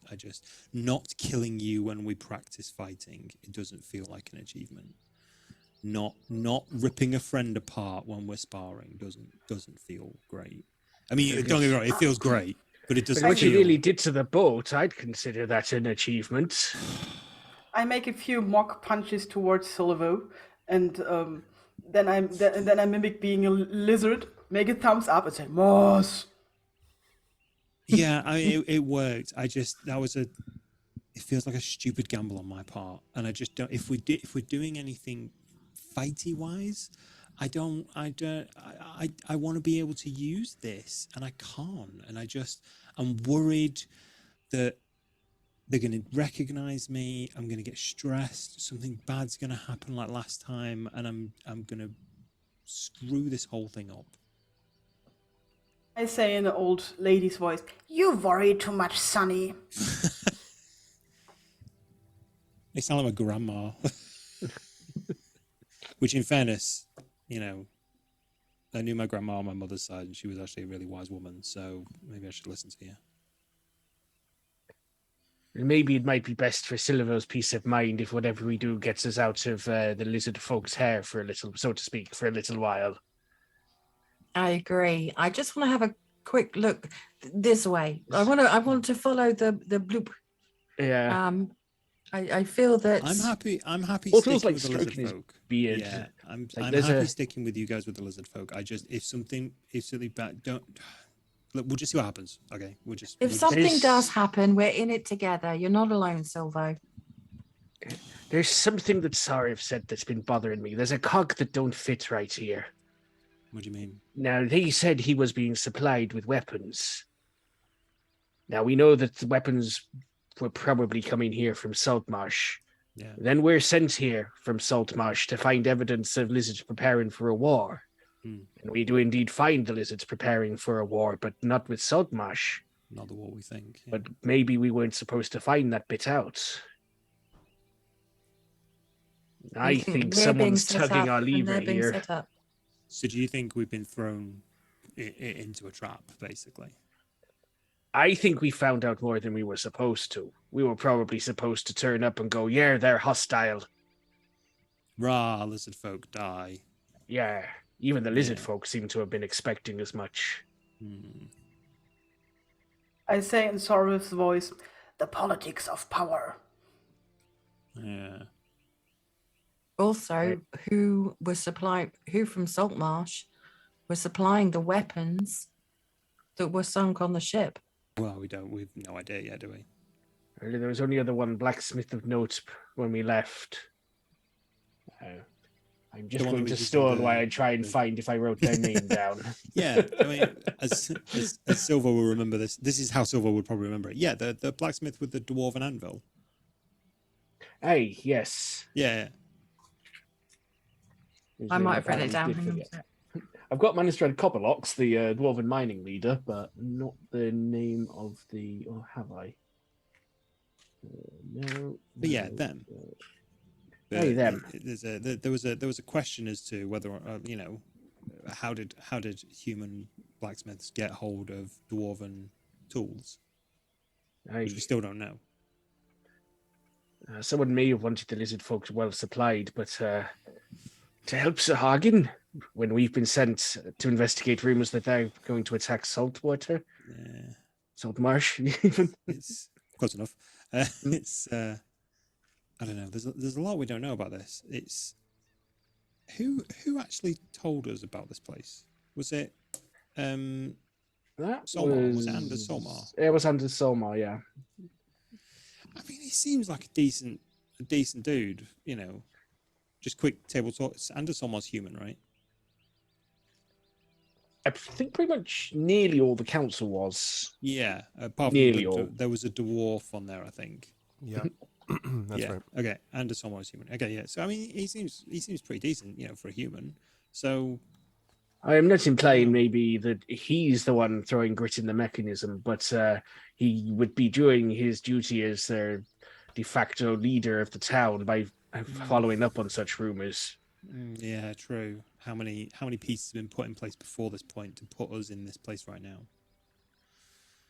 God, I hate politics. Politics. I'm not sure if you found it, but I wrote Mefera as the human who was running the Dwarven Forge. Mefera. Excellent, thank you. And remember that Scarin is the one that is the manservant of Anders and is the one who's been one of your major contacts. Although you did meet Anders on the council, but just also human as far as you can tell. Scarin is. Yeah. And by the way, chat, in case anyone's curious, I do this quite a bit when players are having an awesome banter with themselves. I just lie back and watch, which is literally what I've been doing, waiting. Because they have a big decision to make about what they want to do next. But I'll just quickly interrupt to say that you're watching episode 348 of Pen and Pixels, Ghosts of Saltmarsh, with the GOG crew of Pyron Jade, Darksaber 2K, Peripheral Mike, and Ananda. We will be with you here for just about another hour, a little underneath that. You can feel free to follow the channel, sub to the channel, and all that good stuff, and check out the playlist on my YouTube channel under Pen and Pixels, and you will find all the Ghosts of Saltmarsh, etc. there. And I also want to throw a shout out to Fleos, who has continued to do work on the audio podcast. I'm almost caught up now on the audio podcast from our Storm King's Thunder campaign. When we get done with that, I'm hoping I'll be able to convince him to maybe move on and do this campaign next. We'll see. But in any case, so just in case people were curious what I was doing, it is very much enjoying watching the players go, but I am here listening in.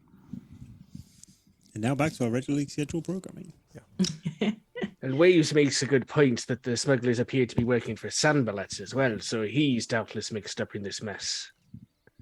I'm But for beginning now- to feel that there are very few people in Saltmarsh, apart from the four of us, that we can trust implicitly. Hey, I mean, like I say, the cogs don't quite fit right, and there's a few springs missing from it yet. I agree. I still want to have a look down here. This water, this noise. I want to find out what it is. I do feel that we need to be super cautious as to where we explore in here, or maybe even leave. We can decide how we want to proceed, particularly if we have been given a few additional options as to how we can get these lizard folk on side. If we can avoid running into the lizards who were aboard the ship, then I would rather avoid that confrontation if I can. I agree. That would definitely throw a wrench in the works. Aye. All right, I want to see if I can get through this gate here. Well, we've been given leave to go down there, so We have. All right. Let me slide over to the map again. Silver Okay. just tucks his hood a little lower and his mask a little higher. Okay.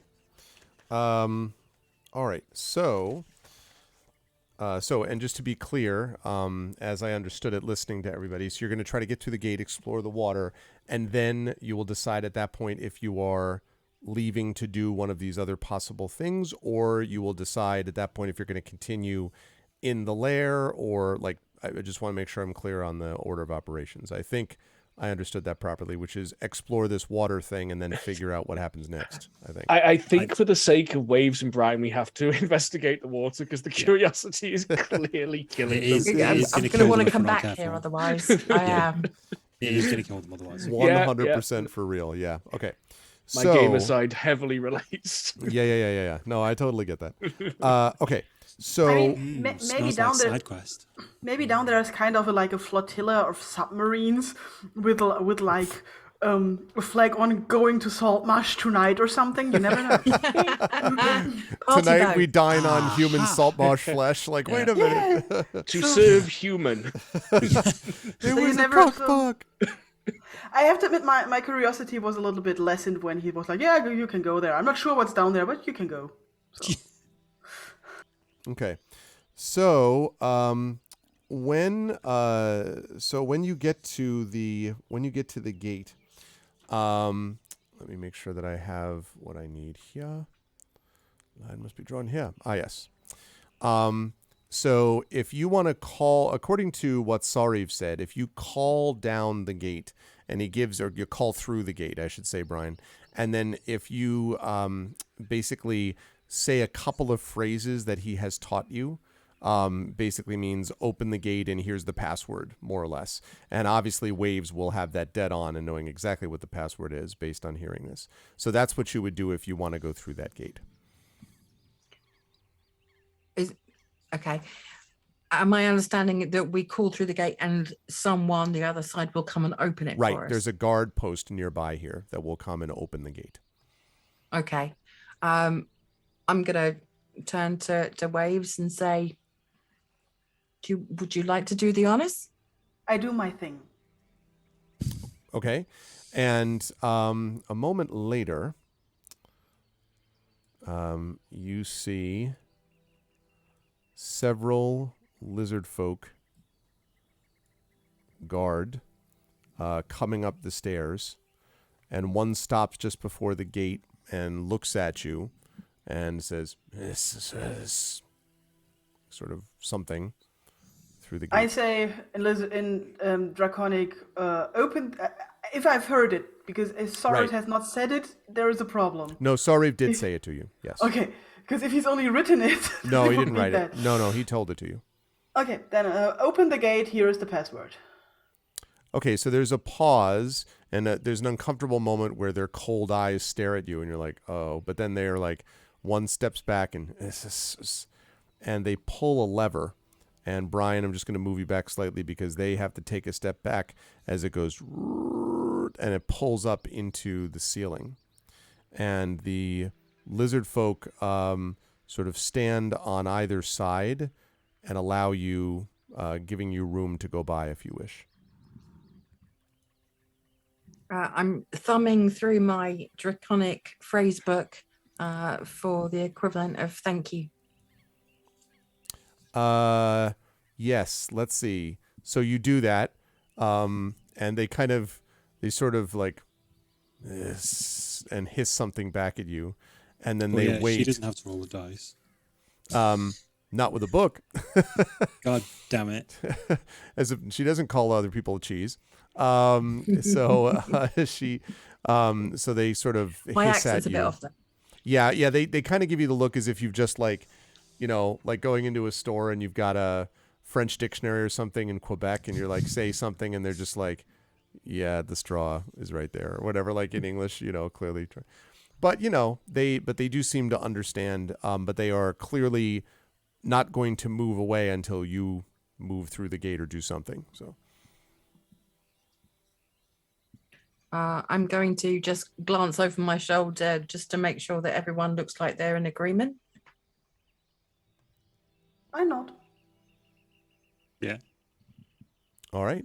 As you step through, I will thank Effect Life. My GOG alerts are up and running, so I don't know. Maybe the continuing doesn't pop the alert the same way. But thank you, Effect Life, for continuing the gift sub you got from Wolf Soul 87. Thank you.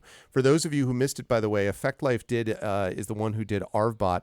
And there was a special, I don't think I told you this, Pyron, there's a special GOG.com version that he made of it with like purple and white colors for running all the polls that we did last week playing Road Warden, which was very successful, and we're going to continue that in the future. So he made he did a version of Arvbot Plus for specifically that. So thank you, Effect Life, for doing it. Okay, so you folks are able to pass through and pass by, and clearly you have to like pass by to this side. Sorry, to that side of the lizard folk, and then they will like follow you because they're or do something, but they're clearly waiting for you to pass through. All right, I'm going to keep going then. Okay. Let the curious ones go ahead. Okay. So once the four of you are past, and I assume Waves, you're going through the gate as well. Once the four of you have passed by, I'm going to move Waves just for a second because I know Parent's doing something else. Then the lizard folk guard pulls the lever, the gate closes again, and they follow you slowly down the hallway as you come around to here, where you see another T-junction. There is something going to the east, and it is from... You can actually hear the dripping of water here now in several places. There's dripping of water sound coming from here, but there's also somewhere up here, way up to the north. You can also hear it too. So there's definitely, for the benefit of chat, up there, and also from here. So there's dripping water in several places. And as you go down the steep stairs, you can feel it's gotten considerably more humid and more dank. The dankest marsh, if you will. Mhm. Can I tell where the greatest sound, the largest sound, the most The water? greatest bloop. The greatest bloop. The I'm greatest looking bloop. for the greatest bloop. The closest bloop is here for sure. Whether it's the greatest is not clear, but that's definitely the closest. Okay. Great bloops up. Sorry, Black had a reference. I'm gonna go and have a look down there. Okay. A couple things to note. First of all, when you go up there, you can look to see a corridor with a room here. And you can see there is a room down here, which is actually the door is open. And the guards, as they follow you, end up going back to here. So this must be the guard post that the 4 of them came from. And you can see the 2 of them came from. There were 2 other guards that were waiting in the room. Down here, you can just see the edge of what looks like a rather large pool of some kind. Okay, I'm gonna keep going towards. I'm drawn by the water. I'm gonna keep going towards the pool. All right. For this, I need to up the ante on my water game here. Let's see if I've got... I think I have an underground pool. Or lake. Let's see if I do. Yes, I do.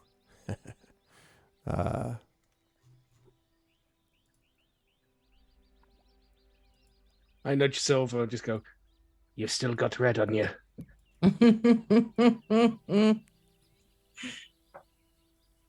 Not sure what the reference to. Okay.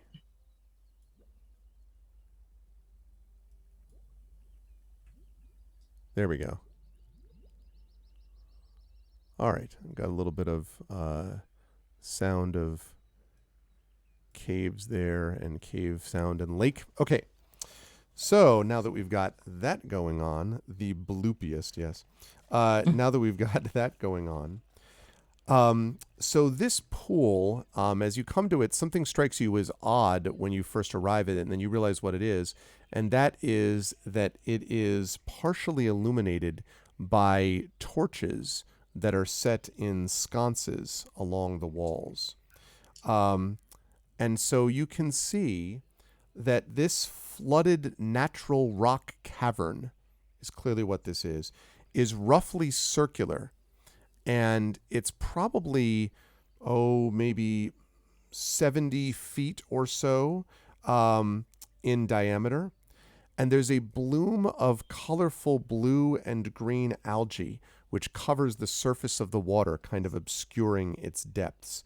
And from a stone path that surrounds the pool, or not surrounds it, but that sort of cuts along the northern edge, you can see several sets of narrow stairs here, and there's one up here.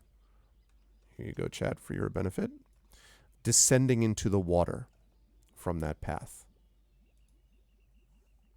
Are the guards following us? No, the guards have gone back to their post. Is there any other lizard folks that we can see, or eggs maybe?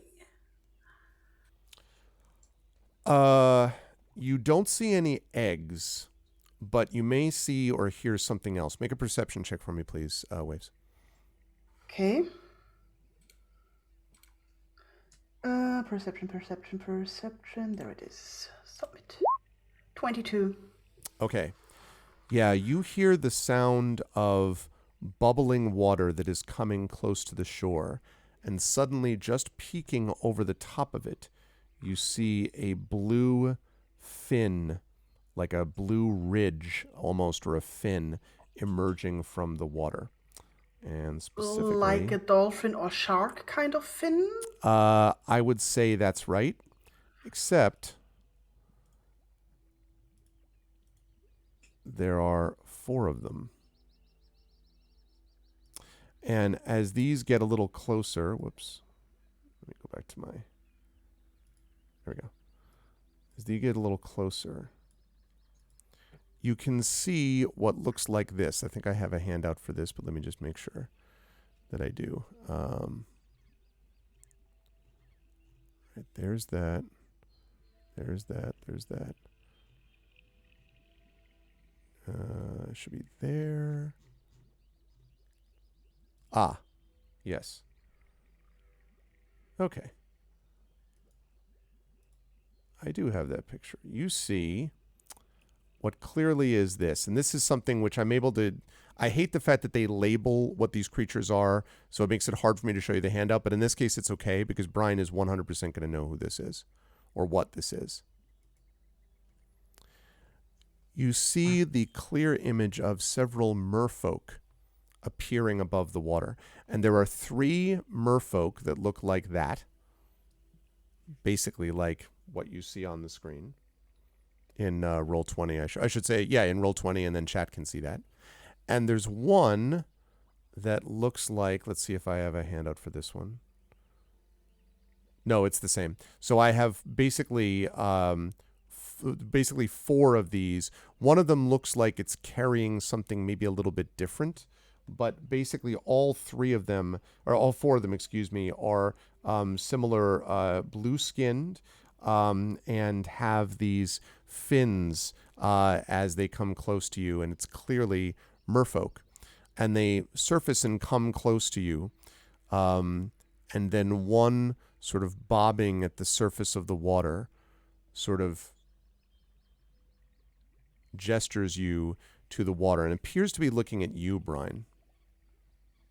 I move forward. Do I have have I previously encountered merfolk? I'm assuming I have. Absolutely, you have. Okay. Absolutely. And I guess what I would say about them is that merfolk are all kinds of different sorts of creatures. There are some good, some bad. But Genasi have certainly had positive dealings with some of them and not with others. You do know that the merfolk tend to be, they are also somewhat kind of insular, a little bit the way the lizard folk are, but they tend to be more willing to ally with others, and certainly the water Genasi have allied with the merfolk on occasion. And they, although they serve their own interests, they also tend to keep their word when they make it. At least that's been your experience of them. So what they're doing here, you don't know, but... I step forward towards the water's edge and say greetings. And one of them, what languages do you speak, Brian? That is a good question. I speak. Where's my character sheet? I've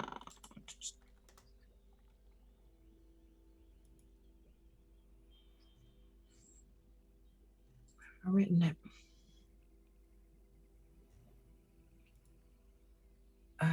I'm gonna have to look on here. 1 second. Okay, that's no problem. I just need to pop out for a second. I shall be back ASAP. I've just put in our Zoom chat that Silvo is basically just going to be very quiet, but in childlike wonder because he's never actually seen merfolk before, but he's heard about them. So. Gotcha. Okay. Wasn't Oceanus merfolk? No, Oceanus was a water elf, wasn't he? Yeah, I just posted about that myself because there was something. Yeah, for some reason I had it in my head he was a merfolk, and then I was like, no, something's not right there. Yeah, it might not be the right idea to be like, oh look, more sea elves, because they probably like, it'd be like, yeah. Ooh, yeah, he was faux pas. Yeah, he was a sea elf. I speak common and primordial. Okay. I So speak Orin, if that helps something. No, but they may. So one of them, this one right here, is probably the one that's in front actually, and moves up. And let me just show that again to chat. Sorry, while we get that there. Okay, and moves up, and there we go. And moves up and then sort of looks at you and in a kind of watery voice says, we will allies with lizard folk. That Sounds like is common. what... It's in common, so I don't have Sounds to like it. translate this. Right. Sounds like it. Okay. That is what we're here to determine. We've come on a diplomatic mission here, to try and find out more about what's happening with the lizard folk. I am surprised to find you here. What brings you here? And so the merfolk pause. I would like you to make a persuasion check for me, Brian. I'll give you +1 on this check here. Yeah, awesome. Right, persuasion. 14. 14. That is enough. 13 might not have been enough. So the one looks at you and then says, "We are here to speak of an alliance with the lizard people. Have you come for the same reason?" Possibly. We did not know the situation with the lizard people until we arrived here. We are but simple merchants. However, we have our own skills, and the Queen offered us to have a look round, and we happened to find you. Have you had an alliance with the Queen for long? No, we are in the midst of making that final decision. Not all of the Queen's people agree, and we must be certain before alliance can be completed. You not knowing of us is not surprising for the land dwellers, but disappointing that you, one who is well known in the water, have not been clear on the threats to our people. Perhaps you prefer air to the water and the deep sea. I have not been made aware of the threats to your people previously. When did this start? The Sahuagin have become aggressive and have begun to attack in greater numbers and with organization. They are threats to us. For the land dwellers, once they decide that those in the sea are a threat, will attack without mercy and without measure. They will kill anything they see, as many on the land will fish and seek to kill the creatures of the sea with no thought for what it might do, only for how it might sustain them. Thus, we are building an alliance, but with deep doubts. My people are not sure, and the lizard people are not united. I feel that we are in a similar decision-making conundrum. I'm sorry to hear of your troubles. I was not previously aware. It is why we are so concerned. It is why we're investigating. When the Queen mentioned the creatures whose name I got, I want to say Sahuagin? Sahuagin. Yeah. Have been behaving rather out of character, being so organized and attacking on land, incurring the wrath of creatures such as the lizard folk. It is a conundrum, and this is why we are here to investigate and find out more. And so the one sort of just kind of drifts back and forth, kind of not, and of course they never surface that far above the water, maybe just like neck and shoulders, and then kind of, eyes narrowed. And are we certain you wish to ally, or are you spies for evil land dwellers? You could perhaps be in league with the Sahuagin. I can assure you I'm not a spy. That is what a If you spy are would aware say. of No, just me kidding. and my people, then you would know that we would not side with the Sahugan. I cannot know, since you seem more comfortable above water than in it. And several of the other merfolk sort of sway back and forth, staring at you. Am I getting any kind of a hostile vibe from them? Vaguely, Brian, make an insight check for me.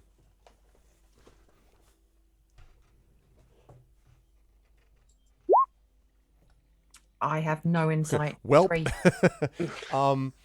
it's fair to say that, I mean, hostile not in the sense that they're going to jump out and attack you, but you get the impression that they are aware of you, but there's a, well, I mean, you didn't get it. There's something is bothering them about your presence with these other three, or that you are in presence with them or something, that you're connected with them somehow, but you can't really read as to why. But there is a little bit of an edge to their voice, it's fair to say. But not deception, just, you know, they kind of don't, they're not crazy about you for some reason. Okay. I would like to introduce my friends, my crew. This is Waves, this is Morthwill, and this is Silvo. May I have your name? And the one sort of looks and says, "My name is Morellaman." It sounded like he said Morellaman, is what it sounded like. If roughly that would be, if I can spell this here, Maure, LL, Morel, men, Maurellallamen, Morellaman, one word. Not Morella Man, like a superhero. Morella Man. No, it's Morella Man. Myself, I am Brian the Bloodthirsty. It is my honor and my pleasure to meet you and your kin. I'm going. They made a jab at me being like on the dock. Yep.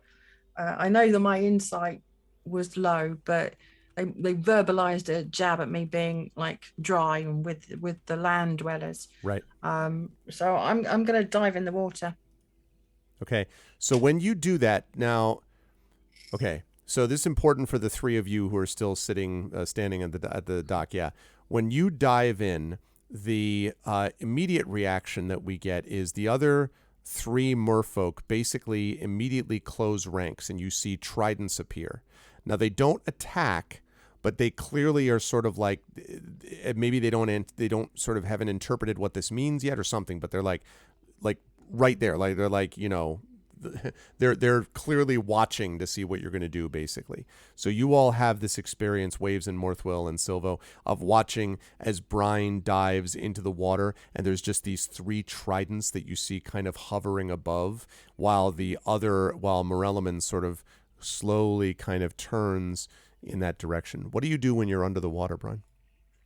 My hands are free. I make no getting attacked by my cat.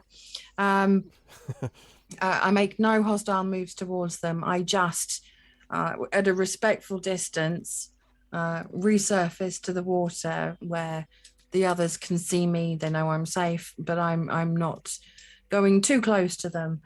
And I say I am just as happy in the water with my water brethren as I am on land with my crew. Please don't take my being comfortable on land as being in any way unfavorable to my comfort in the water as well.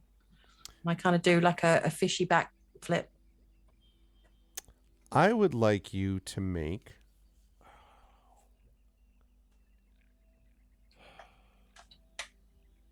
You have acrobatics? Athletics is better. No, but I'll give you. I'll tell you what I'm going to do. I'd like you to make an acrobatics check, but I'm going to give you, in addition, your charisma bonus. I understand this is a little odd, but I'm doing it for a reason.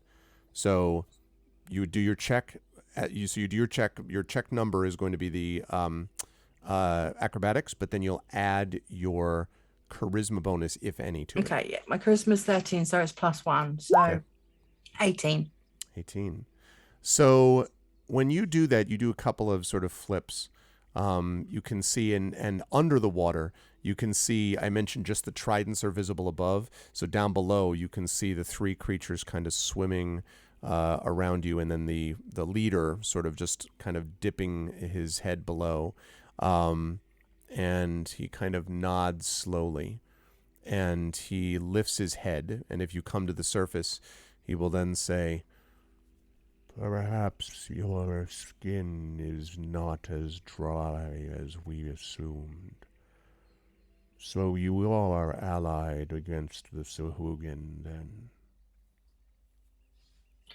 Your plight against the Sahuagin has made me more determined to assist. I was not aware of the Sahuagin attacking the lizard folk or the water folk, and I apologize for my ignorance.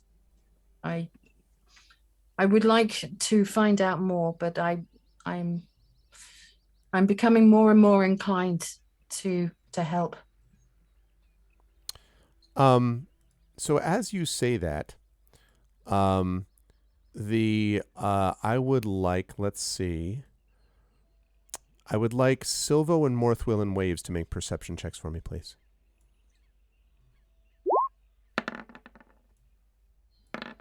It's damp in here. How damp can it get? Okay, Silva with a 17 and Waves with an 11. Okay.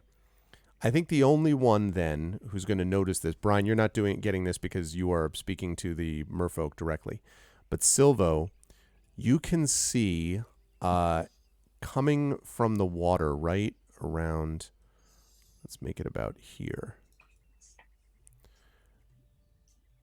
You can see what looks like a large, I guess the way I would describe it is, let me move this out of the way so chat can see. Damn it. There's not enough room in the monitor. Just, I don't know, go down and be small or something. Okay. You see over right here.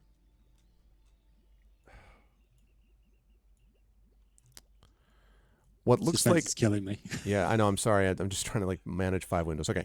Right over here, you can see what looks like the equivalent of some kind of like, there's a creature coming towards you, a large creature, several large creatures that you can almost see waves being produced by their backs as they swim. Not Are any of them merfolk. ticking? I instinctively sort of stumble forwards a bit, point out, and go, "What? What's that?" And the merfolk probably notice, at least the leader does, and says, "Some others." And what you see emerging from the water, I want to show this first because it's cool.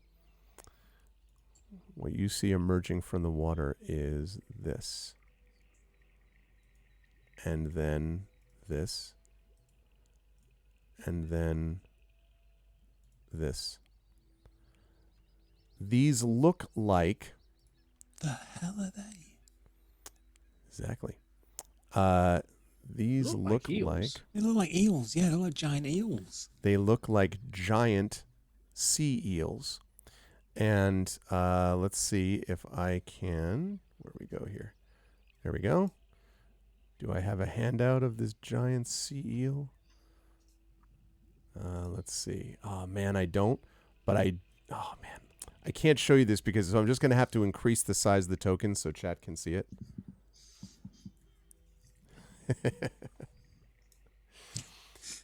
So you see Not a these friendly looking eel. these giant sea eels coming towards you, but they are not alone.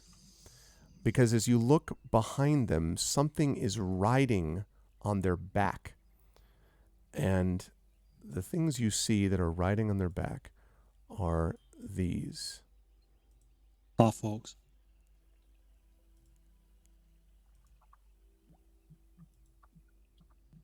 Okay. Let's move that over here. Okay. Can I move this to the front, please? That's not how you move things to the front. To the back. There we go.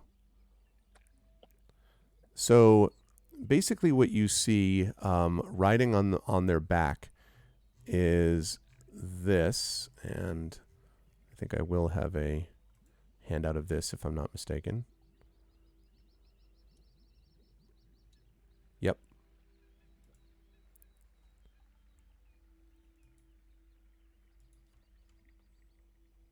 They look like fish people, like not merfolk, fish creatures.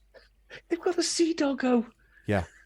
And in this case, that now, in fairness, they don't have the sea. Right now, they don't have the sea line. I with know, them. but the picture. They have the picture has that. The picture's adorable. Yeah. And they're riding on the back of these creatures as the back of these eels as they come close. And they come all the way up to, let's see if I can move them all down here. Yep. And so you see now these eels are very impressive looking, and they kind of, and you have this uncomfortable moment, Brian, where a couple of those eels like pass around your body, like not directly, but just like sort of circle around. And then you see these creatures on their backs that come towards you as well. And so they come up to you.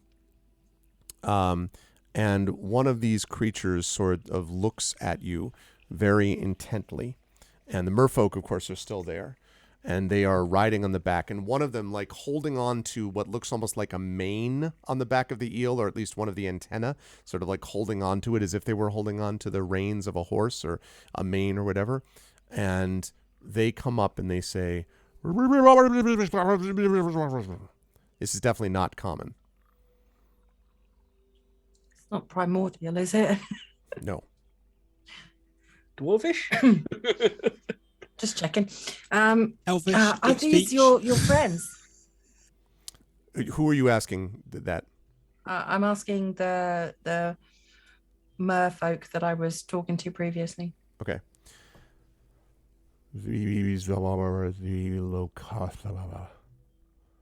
Or as you might know them elsewhere, the slaves. Now, if you want to know more about that, how am I going to have you do this? I guess I would like everyone to make history checks for me, please, to see if you know anything of these creatures, the Lokatha. Okay, 15. And I would say you can do this at advantage, Brian. Well, that's good because I've just rolled a 2. I've never heard of any of them. Still really haven't heard 8. much of them. No, I've heard of an eel. Exactly. No, the eels are apparently it's not the Lokatha they care about. All right, hold on a second. I just accidentally shut everything on my windows, which I did not mean to do. Bear with me. Really wish it wouldn't do that. I don't know if is there ever anybody who just wants you to hover over something so that it all disappears completely? Like they feel like this is a feature nobody ever wants. Like what? Yep. Oh God, it's so That annoying. one, or when you move the window too close to the screen, it goes, you want to split all your windows into Yeah, smaller just like windows. stop. Don't do that. Okay. So, yes. So it looks like we have a 6, we have a 12, we have an 8, but we do have a 15 from Morthwill. Morthwill, you do know a little bit about this, and this is not a pleasant history. The Lokatha, as you remember them, were now are basically a mostly nomadic people now.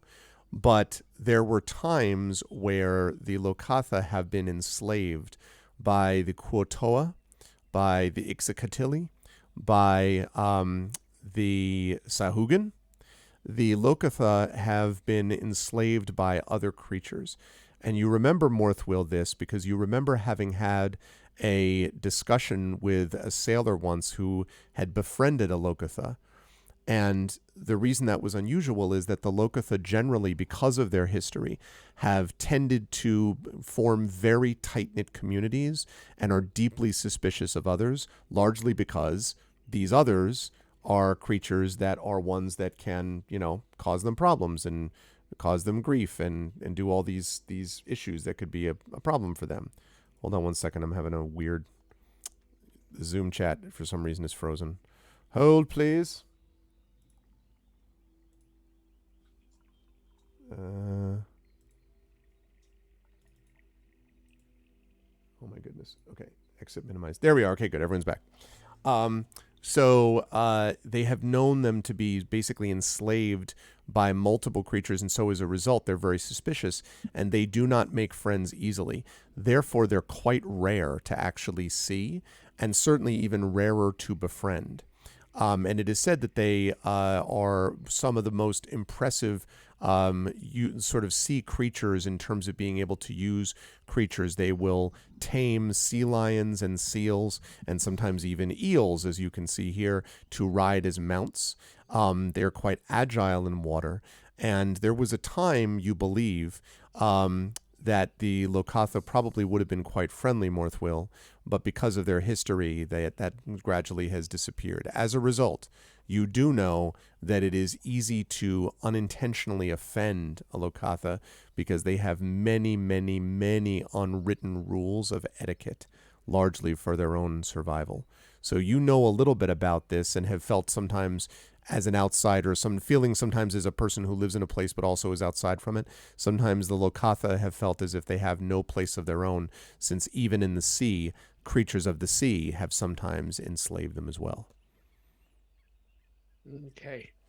Well, we can relay that, not that as much as I know, to the others as well. I mean, it's like for them to be here, they must be facing something that scares them mightily.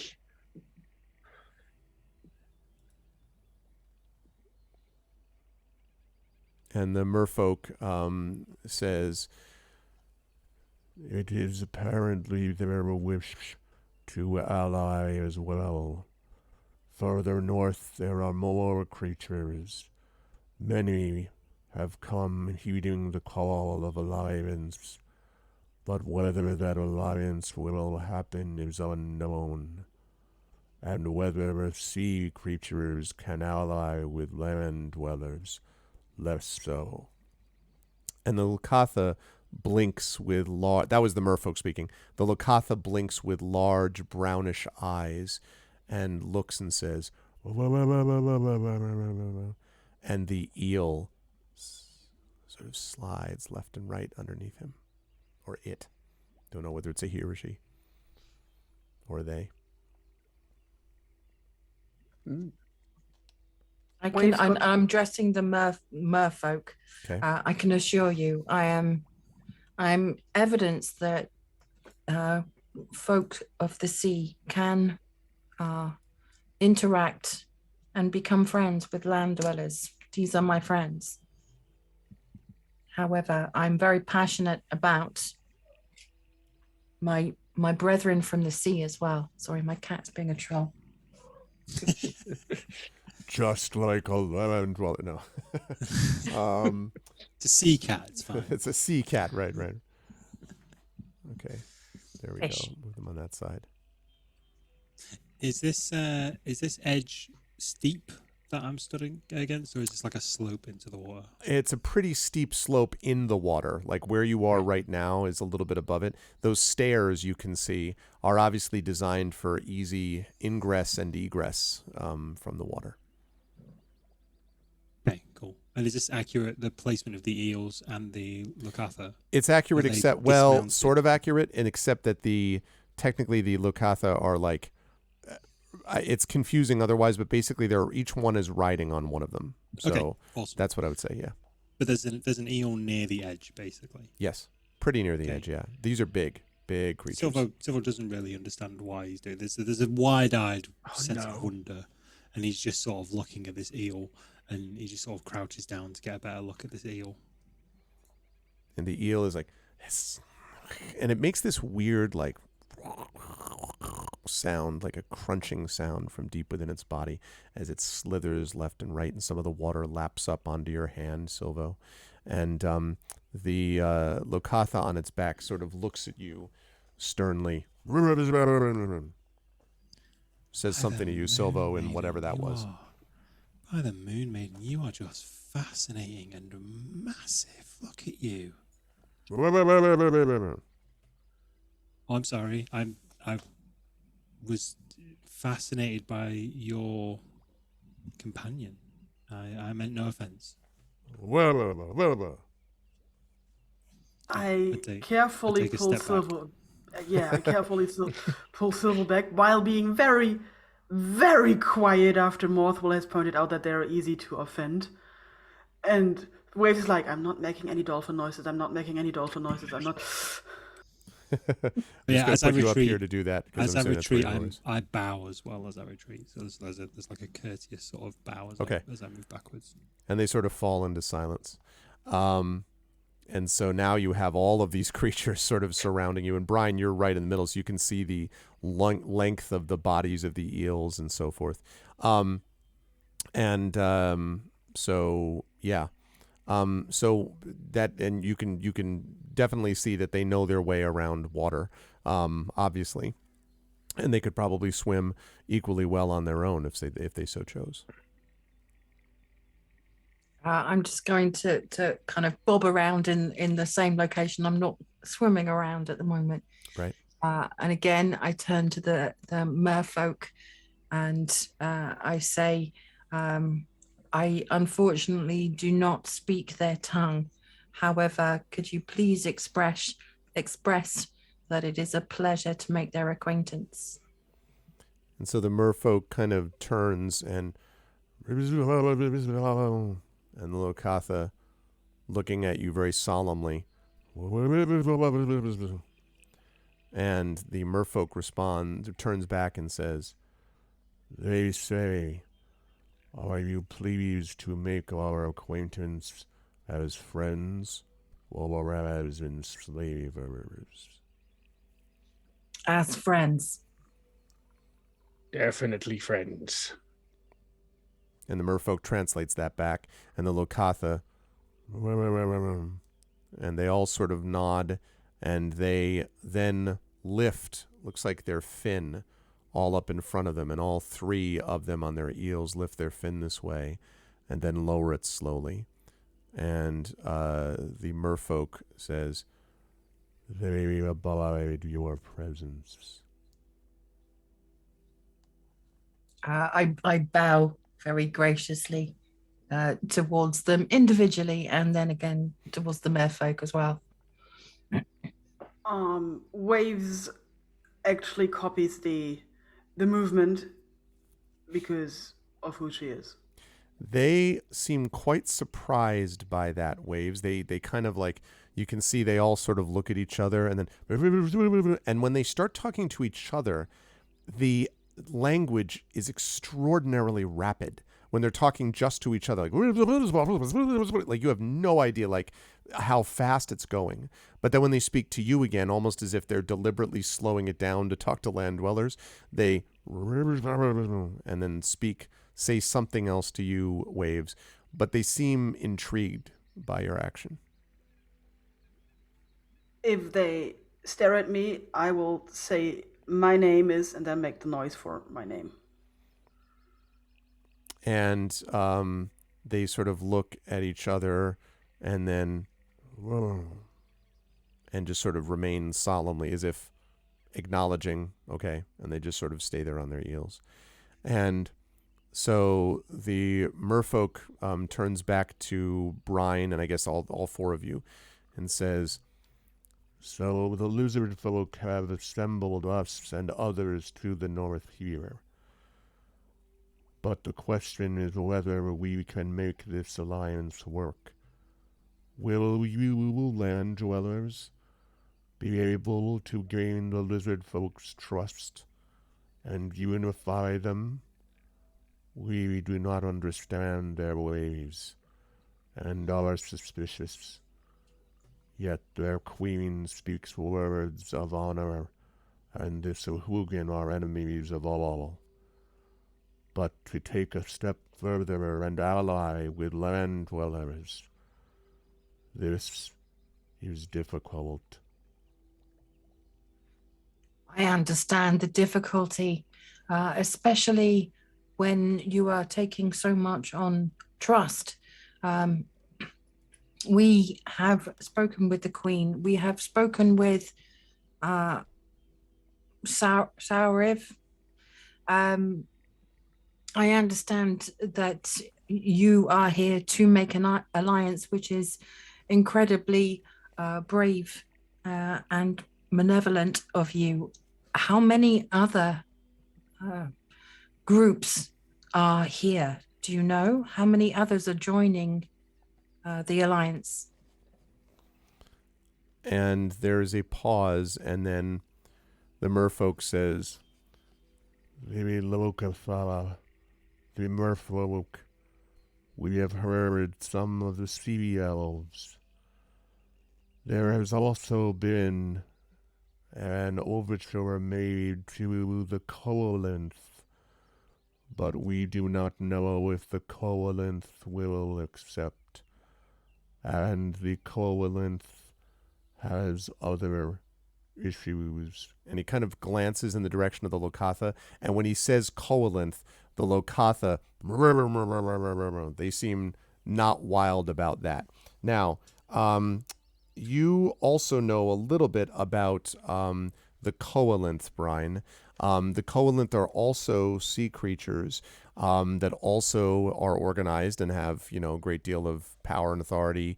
But the Coalinth have also been known to be quite self-serving, and there are rumors that they have enslaved others in the past. Clearly, the Lokatha think they have. So apparently, Queen Othakent has decided to cast a very wide net. Like, get everybody who's got any kind of organization under the sea and isn't, like, directly opposed to everybody. But they certainly would not have any love lost for the Sahuagin. But that may just be as much about the fact that they're fighting for the same territory as it is for any ethical departures. The Coalinth can be pretty rough types. So. And yes, Coalinth is K-O. I'm sorry. Inanna. It's K-O-A-H. Sorry, K-O-A-L-I-N-T-H. Coalinth.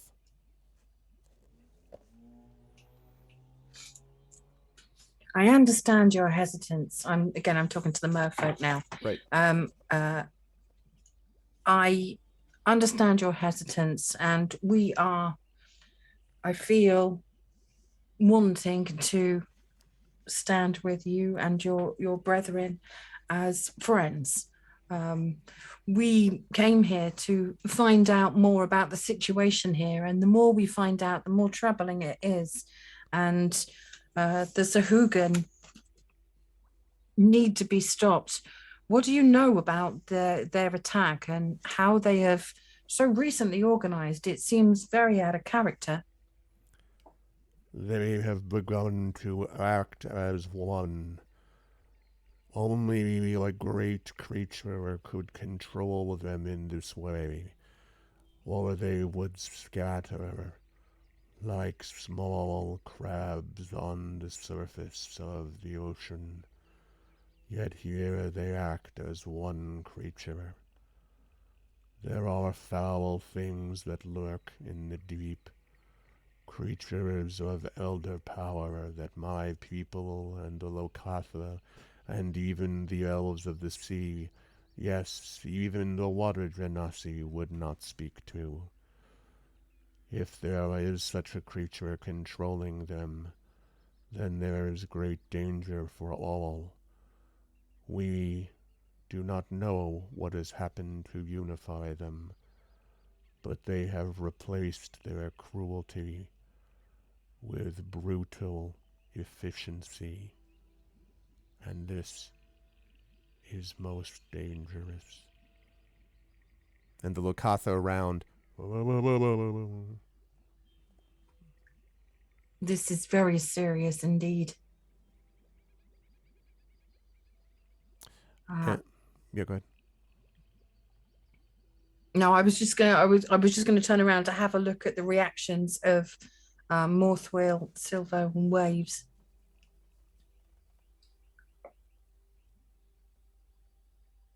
Morthal's very sort of stony faced about what he's hearing. Waves is still trying to not offend anybody. There's probably a look on Silver's face, like there's a very big thing going on, and he doesn't quite comprehend it, but he knows there's a shade of seriousness you've probably not seen in Silver's face, like, oh, this is not just we're going to look out for some lizard folk now. There's lots of other races involved in this. This is actually a big real thing now. So this is really quite serious. So mixed with, I'm not 100% sure I want to be here.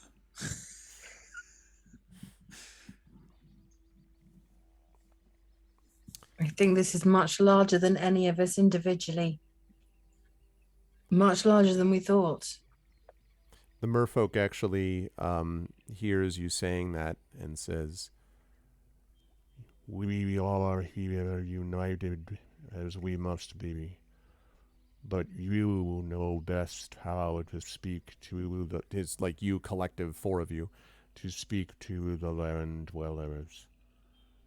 You must speak for the land. The responsibility for them, all of them, lies with the 4 of you." And as you hear that, and echoing sounds across the chamber of the Lokatha and the eels swimming around, I think we will bring our session to a close. So no pressure then. Yeah, no, it's fine. You 4 now speak for the entirety of dry land. You no speak pressure. Good work. You have to decide what's going to happen, so it should be fine. Like 10 minutes ago, I thought I was going to get eaten by an eel, so it's an improvement. I think we should, like, this whole diplomacy thing was a mistake. Let's go kill a crocodile instead. Listen, you all wanted to go to the water. I was just like, that's totally fine. I was trying to nudge us maybe towards the crocodile or the tribe, but no, we had to go visit the bloop.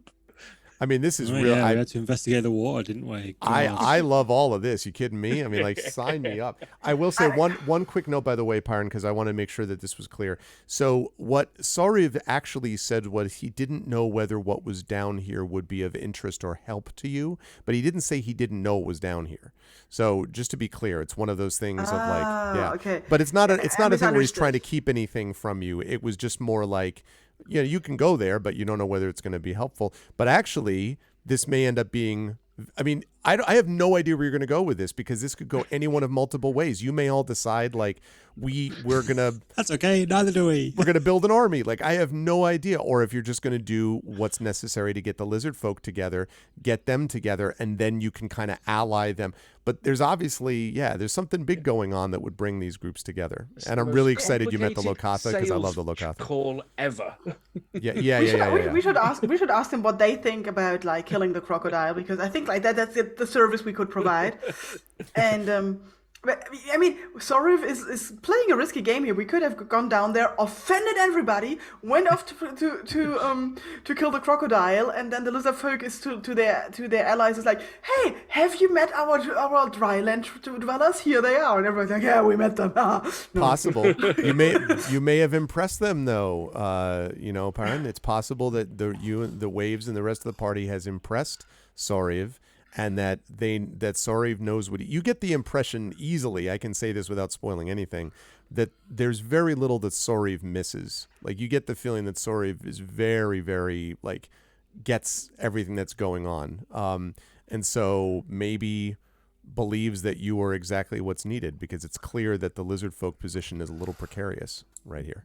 But I love the idea that we were in a conference chamber, as somebody said. You said it was like a conference, and it really is. It's like a big conference chamber with a bunch of creatures that some of which have to stay in the water. Like, it's just, and the lizard folk are the bridge. I am so excited for this thing. I told you there was more like intrigue going on, but it's cool intrigue, and it's coastal. Like, it's coastal intrigue. It's like how so. Oh man, I cannot wait to see how the party deals with this. I will start. I will jump back up to Brian. I'll go to Brian first. I'll go to Ananda first. Good stuff out of Brian today. I was curious to see how Brian was going to deal with some of the digs about you're not really a sea person, like you're too busy going up there breathing air and all that. I was curious to see how Brian was going to manage that. And obviously, Brian, you had a chance to talk to other people as well, but it was interesting, Ananda, to see that you were trying to kind of demonstrate to them that you had, that you have also affinity for the sea as well. And that's why I think it's interesting, because your character is a little bit of a bridge character in that regard, that you can work in the sea and on the land. Whereas the other three of you can, obviously are familiar with working on boats or being on boats near the coast or whatever, but still land creatures. And you're the only one of the four that can feel some affinity for both land and sea. So I thought that was really interesting. How'd you feel about today, and where will the fine folks find you next? I was nervous that I was going to offend them, and then the gap that bridged the sea folk and the land folk would be inside of an eel. Well, that's it. War forever. Like, God damn it. I really enjoy today. I always enjoy our sessions. They're so much fun. And I'm very glad that we decided to come down here rather than just leave or go and do one of the three options to try and get the lizards on side, because up until this point it was a case of, well, I mean, do we just take the lizard folks' word for it? Whereas now it's obvious that it's much larger than just them. It's involving all of these other races and the sea folk that is very close to my heart. So yeah, Brian is much more passionate about the cause now than she was before we got down here. But yeah, I loved it. And it's always fun to play D&D with these guys. But yeah, you will see me for the rest of this week over on my own channel. I am doing a week-long 4-year streamiversary celebration, and this will culminate at the end of the month, where I will be doing a horror stream, even though I hate horror games. I'm not very good at them. I don't like the jump scares. I don't like being chased. As long as those two things don't happen, I'm okay. Don't let yourself get bullied into a horror stream. If you just want to do spooky, you can do spooky. That's what I like. You don't have to do horror. Don't let them bully you into anything. I have already. I've bullied myself as well. Okay, so you bullied yourself. All right. Yeah, I fell on my sword, as it were. But yeah, so that's where I will be for the rest of the week. But thank you once again, guys. I really needed this today. It's always so much fun. Awesome. Thank you, Ananda. Always a great time. Also a great time with Peripheral Mike. And we got a chance to see Mike. I loved the little moment of you sort of being kind of not sure what's going on, but wondering at the sort of amazement of these creatures like the eels and everything.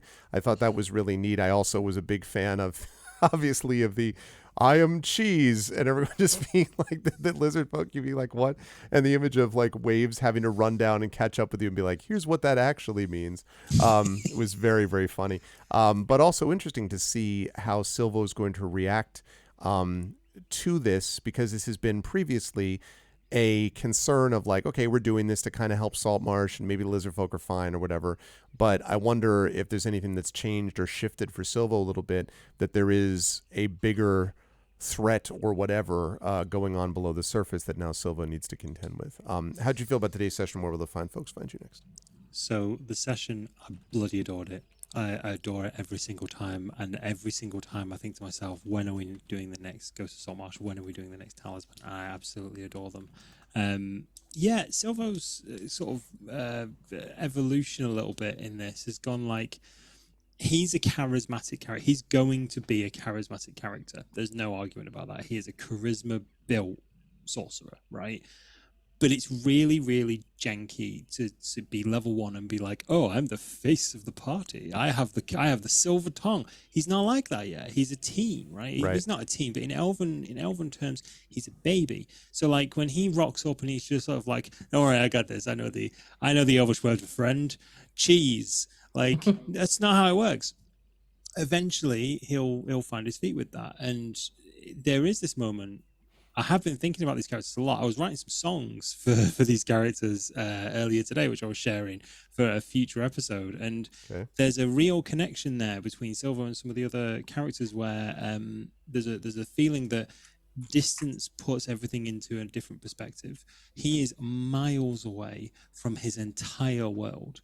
All other three characters have traveled, they've gone places, they've lived a very long time, or in comparison, this is the furthest away from Seaton and Saltmarsh he's ever been. And everything that was ever a problem to him, everything that was ever an issue, or, you know, his entire world, it's all in the distance, all on the horizon. So it's almost like, actually, this is kind of what matters at the minute. Like, and this is way bigger than he thought it would be. So yeah, there's a very small part of him that's sort of growing up, and it's hard to role play that because I am the guy who never grew up, but it's a little bit like he has to kind of realize that there's a lot more going on outside the confines of whatever alleyway he happens to be sleeping in, or the next meal, or stuff like that. So yeah, it's interesting, and I absolutely love the interactions with the other characters. They all genuinely seem like they care about Silvo, and he is not used to that. Like, he is still very much getting used to the whole dynamic of people actually caring about him.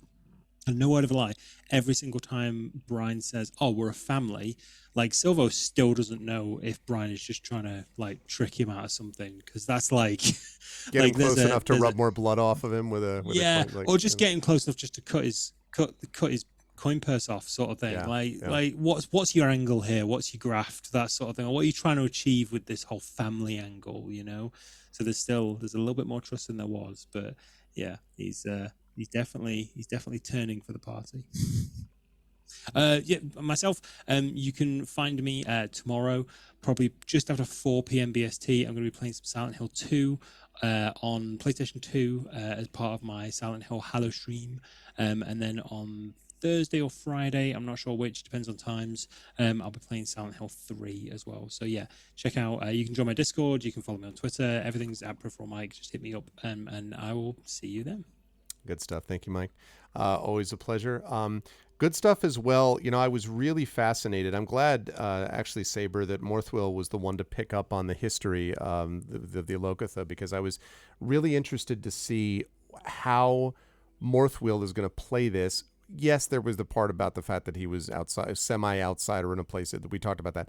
But beyond that, the fact that he is a lawful good character who clearly is driven by a desire to do the right thing, I think, and a desire to feel like, I mean, correct me if I'm wrong, but it feels to me like it's something that's important to Morthwill, and that this, again, is one of those, like, you know, creatures can be really shitty to each other, and we have an obligation to try to do something to help them, maybe. But the implications of it, you know, and like what that means, like all of a sudden, like you have to speak for Saltmarsh and the land beyond, and what if they don't want to have been spoken for? And like there's a bunch of stuff that all is kind of coming in at once. And so I'm really interested to see how Morthwill is going to play that out, you know, going forward, because I feel like Morthwill has to be kind of the, you know, if Brian is the face of the party, and if, you know, we've talked about how each one of you has a kind of role, Morthwill has to be, it feels to me, a little bit like the moral compass of the party, or the moral core of it, in terms of the, you know, this is the right thing to do, and I'm interested to see how Morthwill is going to play that out. And also I love the fact that you spent some time calling Silvo cheese and vice versa, and or mouse. How did you feel about today's session? Where will the fine folks find you? It was a lot of fun again. It was a great RP session all around. I think there's some great character moments for each of the characters, which is a lot of fun to sort of watch and be part of as well. Like I said, the cheese moment's fun. It's nice when you can have a little moment like that where it's a little bit sillier. And then we got into like the audience with the sea folk, which is quite a thing at the moment. Yeah. And like Mother's more quiet there, mostly because he was having trouble understanding, so letting Brian do the talking, but also because we're like he's got the banter when it's appropriate, but when it's something like this, because he's a craftsman, so he's more of a you measure twice, you cut once. So he's taking everything in, trying to make sure he's got all the information he needs to make as informed a decision as he can, because he does want to do the right thing, but he wants to make sure it is the right thing and not, we tried to do the right thing and broke it. By the way, your line about that was really good, and I want to highlight that. The line where you talked about, there something along the lines of, the cogs don't all quite fit right. It was very Morthwillian, and I was just like, it's good stuff. Like that is exactly the way that Morthwill would think. So I wanted to give you a shout out for that good stuff. I did like that. It's like, that's something he'd say.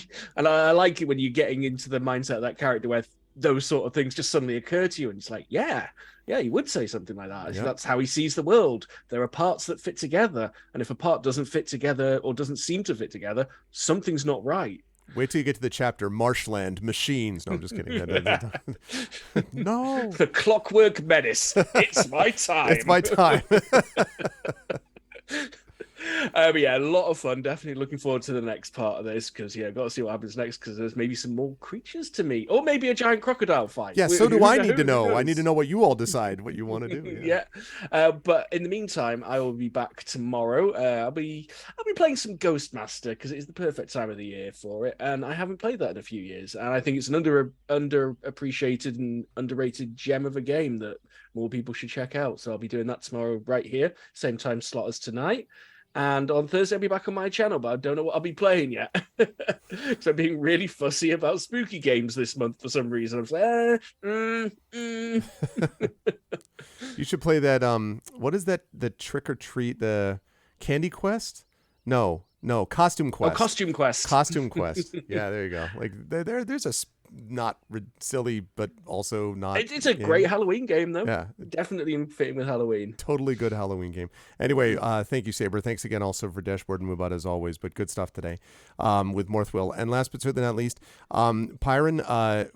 Waves is clear. I mean, first of all, it's funny that everyone is like, we must find our, what did Mike Silver refer to you as like the mobile translator, portable like a walking translator up there. So there's that. But there's also the fact that, Waves there's a lot. I've got the impression, correct me if I'm wrong, that it felt like Waves felt like I really have to focus because there's a lot riding on my getting this right. Like in terms of say the accent of this word correctly. What are these creatures saying that like nobody talks to each other and no one knows the other language? And like Brian knows a little bit of it, but then there's this. It felt like Waves was like really intensely being like, I really can't screw this up because like there's a lot riding on the party as a whole, but also Waves to act as someone who can at least, if not translate, communicate in the accurate way that is necessary because of her Kenku ability. So I don't know whether that was the way it was, but it felt very much to me like there was a lot of intensity I felt coming from Waves in this session. How did you feel about the session, and where will the fine folks find you next? As always, I love the session. So there's just no question about this. I'll continue answering this question like this. Sorry, I always like to, This is not going to change. And, Kenku are like the perfect minions, and they have this drive to be a minion. And in this wizard lair, this is something that comes closer to Waves than we had in any other situation so far, because people are like, you translate, you say the word, you remember this. And on the other hand, Waves has this extreme drive for freedom. And so this is like a really weird situation for her there somehow, to try to find her place in something she is also comfortable or not comfortable with. For me as a player, the weirdest realization this session was that Ryan has this translation book and it's completely useless for Waves, because even if there was the pronunciation completely explained in the book, Waves would still not be able to learn to speak Draconic from it because she has not heard it. So that was like,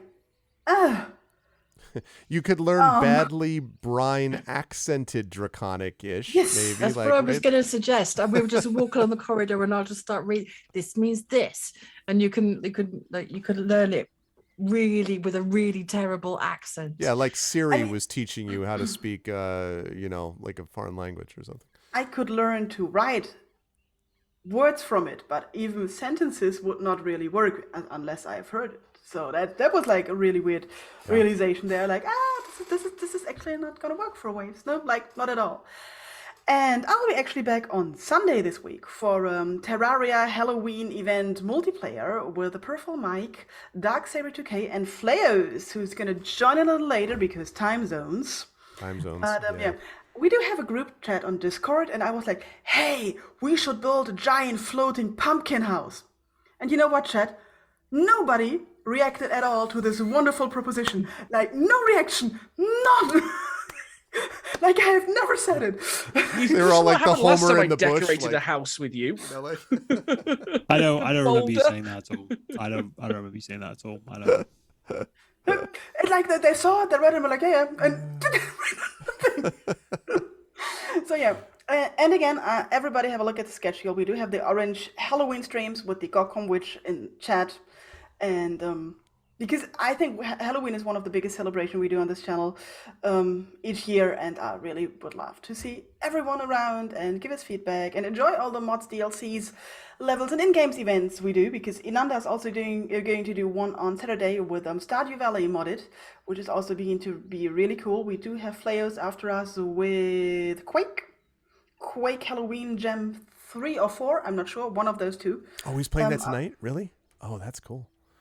I think in so. 2 No, hours, don't confuse 26 me. minutes. No, I see it. Yeah, awesome. And we do have Dizzy tomorrow with Amnesia White Knight. I'm like doing this from memory right now, so if I'm missing, everybody just look at the schedule. You don't need my memory, you need the schedule. Thank you. Although it's Pyron playing out the Kenku, I can do it. I can remember everything. Everything.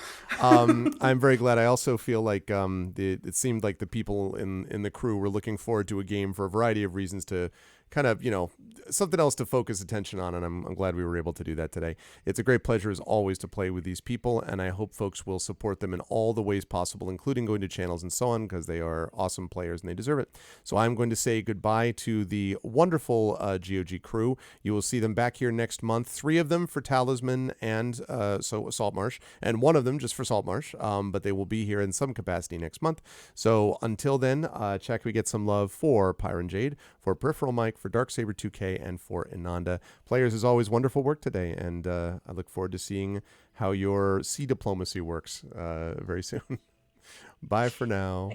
Thanks so much, Alf. Bye. Thanks, everyone. Take care. Bye, everyone. Take care. Bye. Bye. Bye-bye. Bye.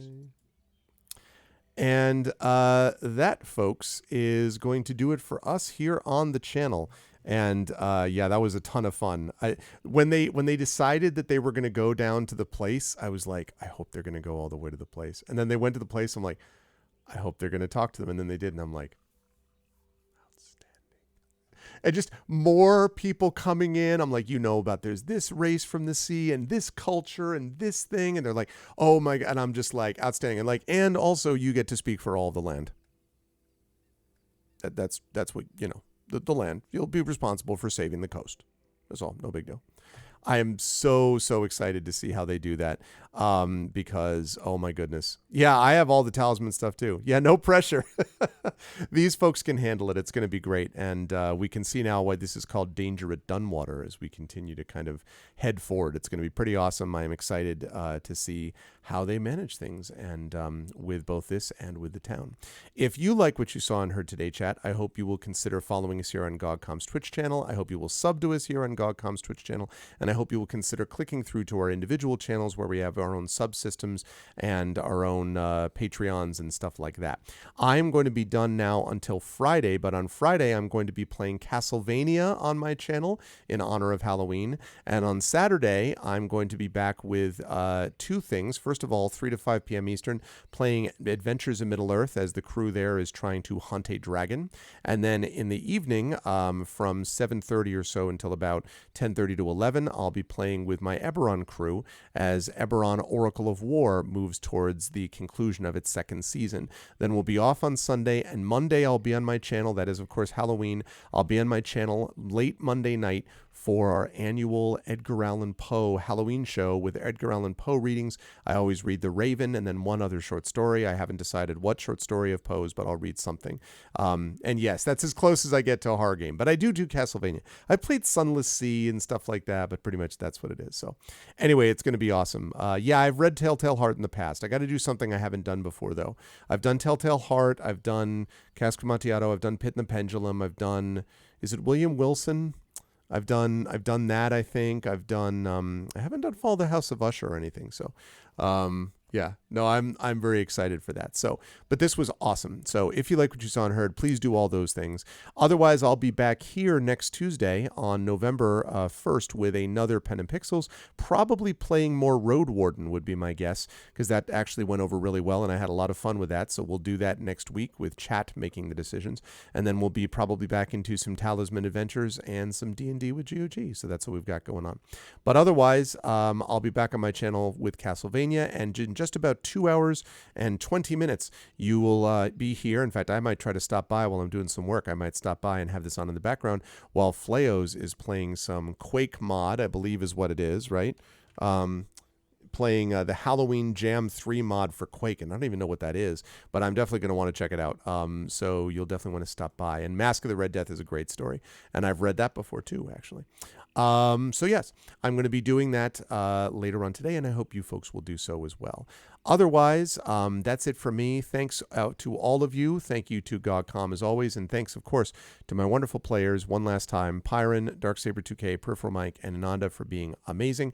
And I will see you folks back here on this channel a week from now, and or tonight for Fleos on this channel, and this coming Friday on my channel for some Castlevania. Until then, thanks everybody. Much love to all of you, and everyone be good to each other. And goodbye for now.